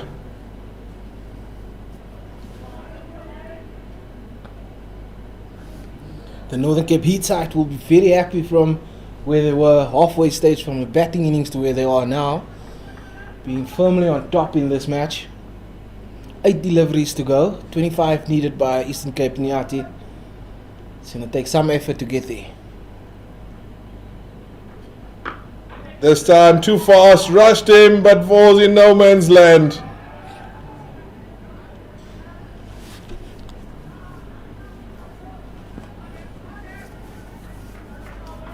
The boys are still a bit shocked. Whose one was that? Who should have gotten to it first? But nevertheless, only a single, not a boundary. 24 runs from 7 balls remaining.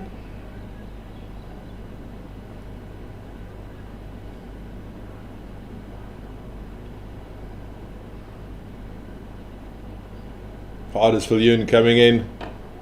This time just guided outside of the off stump. They're going to look for 2, not to be. Balls back in, well fielded. Good gather.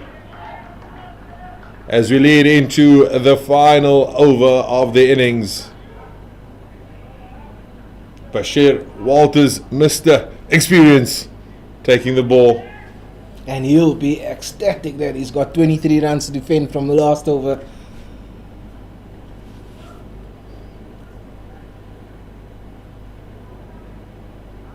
It's a good spell there by Huddersfield. 4 overs, no wickets for 20 runs. And leaving 23 runs to his colleague to defend.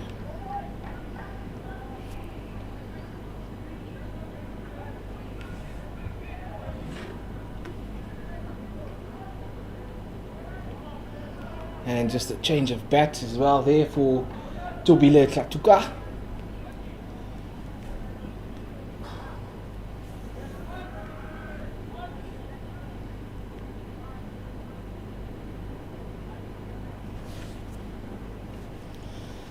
Bashir Walters steadying himself, running in for the final over of this match. To Tobile Klatuka. And full and straight, and leg stump is off the ground. Bashir Waters. Yorker, leg stump goes flying. And that sees the end of Tobile Tlatuka. No dancing this time from Big Bash, but a little bit of a pose for the magazine cover. Or a little pose there for Danny van der Lith to go into the Diamond Fields advertisers. But yes, indeed, Bash, Mr. Experience, knows death bowling. You miss, I hit in that block hole, and he takes leg stump, uproots it, puts it in his pocket.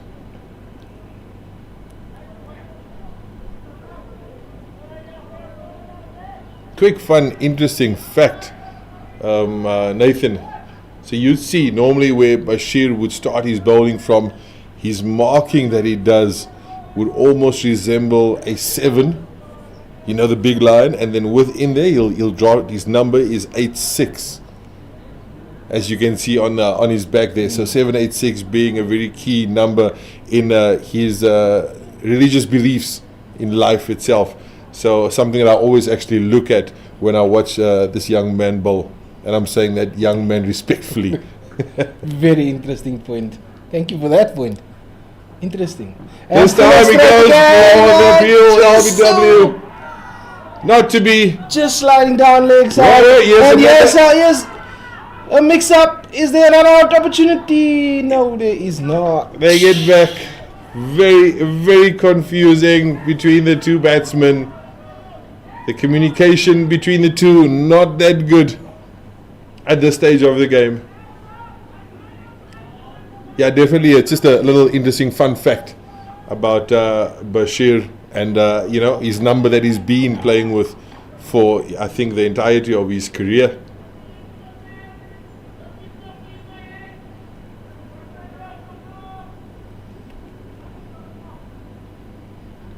Bash Walters going in now.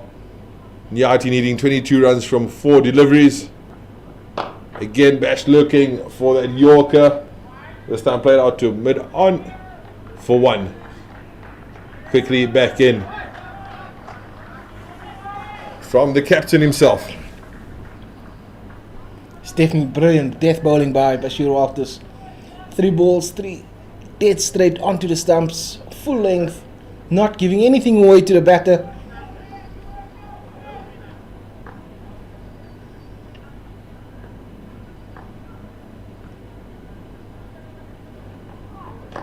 Again in the block hole there from Bashir.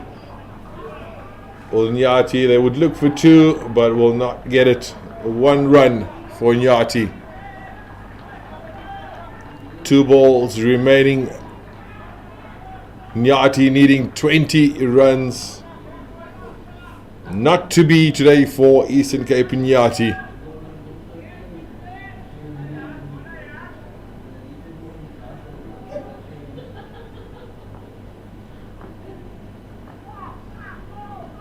This time going down leg there from Bash. Again, length is what he's looking at the whole time in the block hole. This time not getting the line right there. Now 19 required from 2. Would be a big change if Bash misses the line a lot now and just bowls a lot of wides, Nathan. How would you feel about that? And a no ball here and there. I don't think I have to worry about that. Not with his experience. This time up in the air. Catch is taken. Within. Bash gets another one. This time goes down. Fist bumps down to the ground. Good catch taken on the boundary ropes. Had to leave the field, so he tossed the ball up in the air, left the field, got back into the field to finish the catch. Definitely a great effort on the boundary there. Gives Bash his 3rd wicket.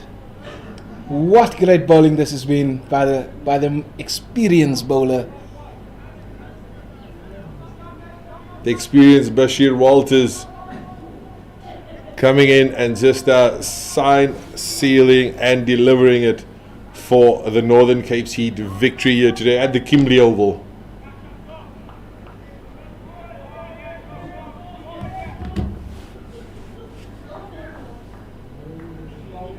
I think my man of the match award definitely goes to CSA Claasen today. Nathan, I think without his efforts and brilliance today with bat in hand, this time up in the air, Bash puts out a left hand, gets a bit of hand onto it.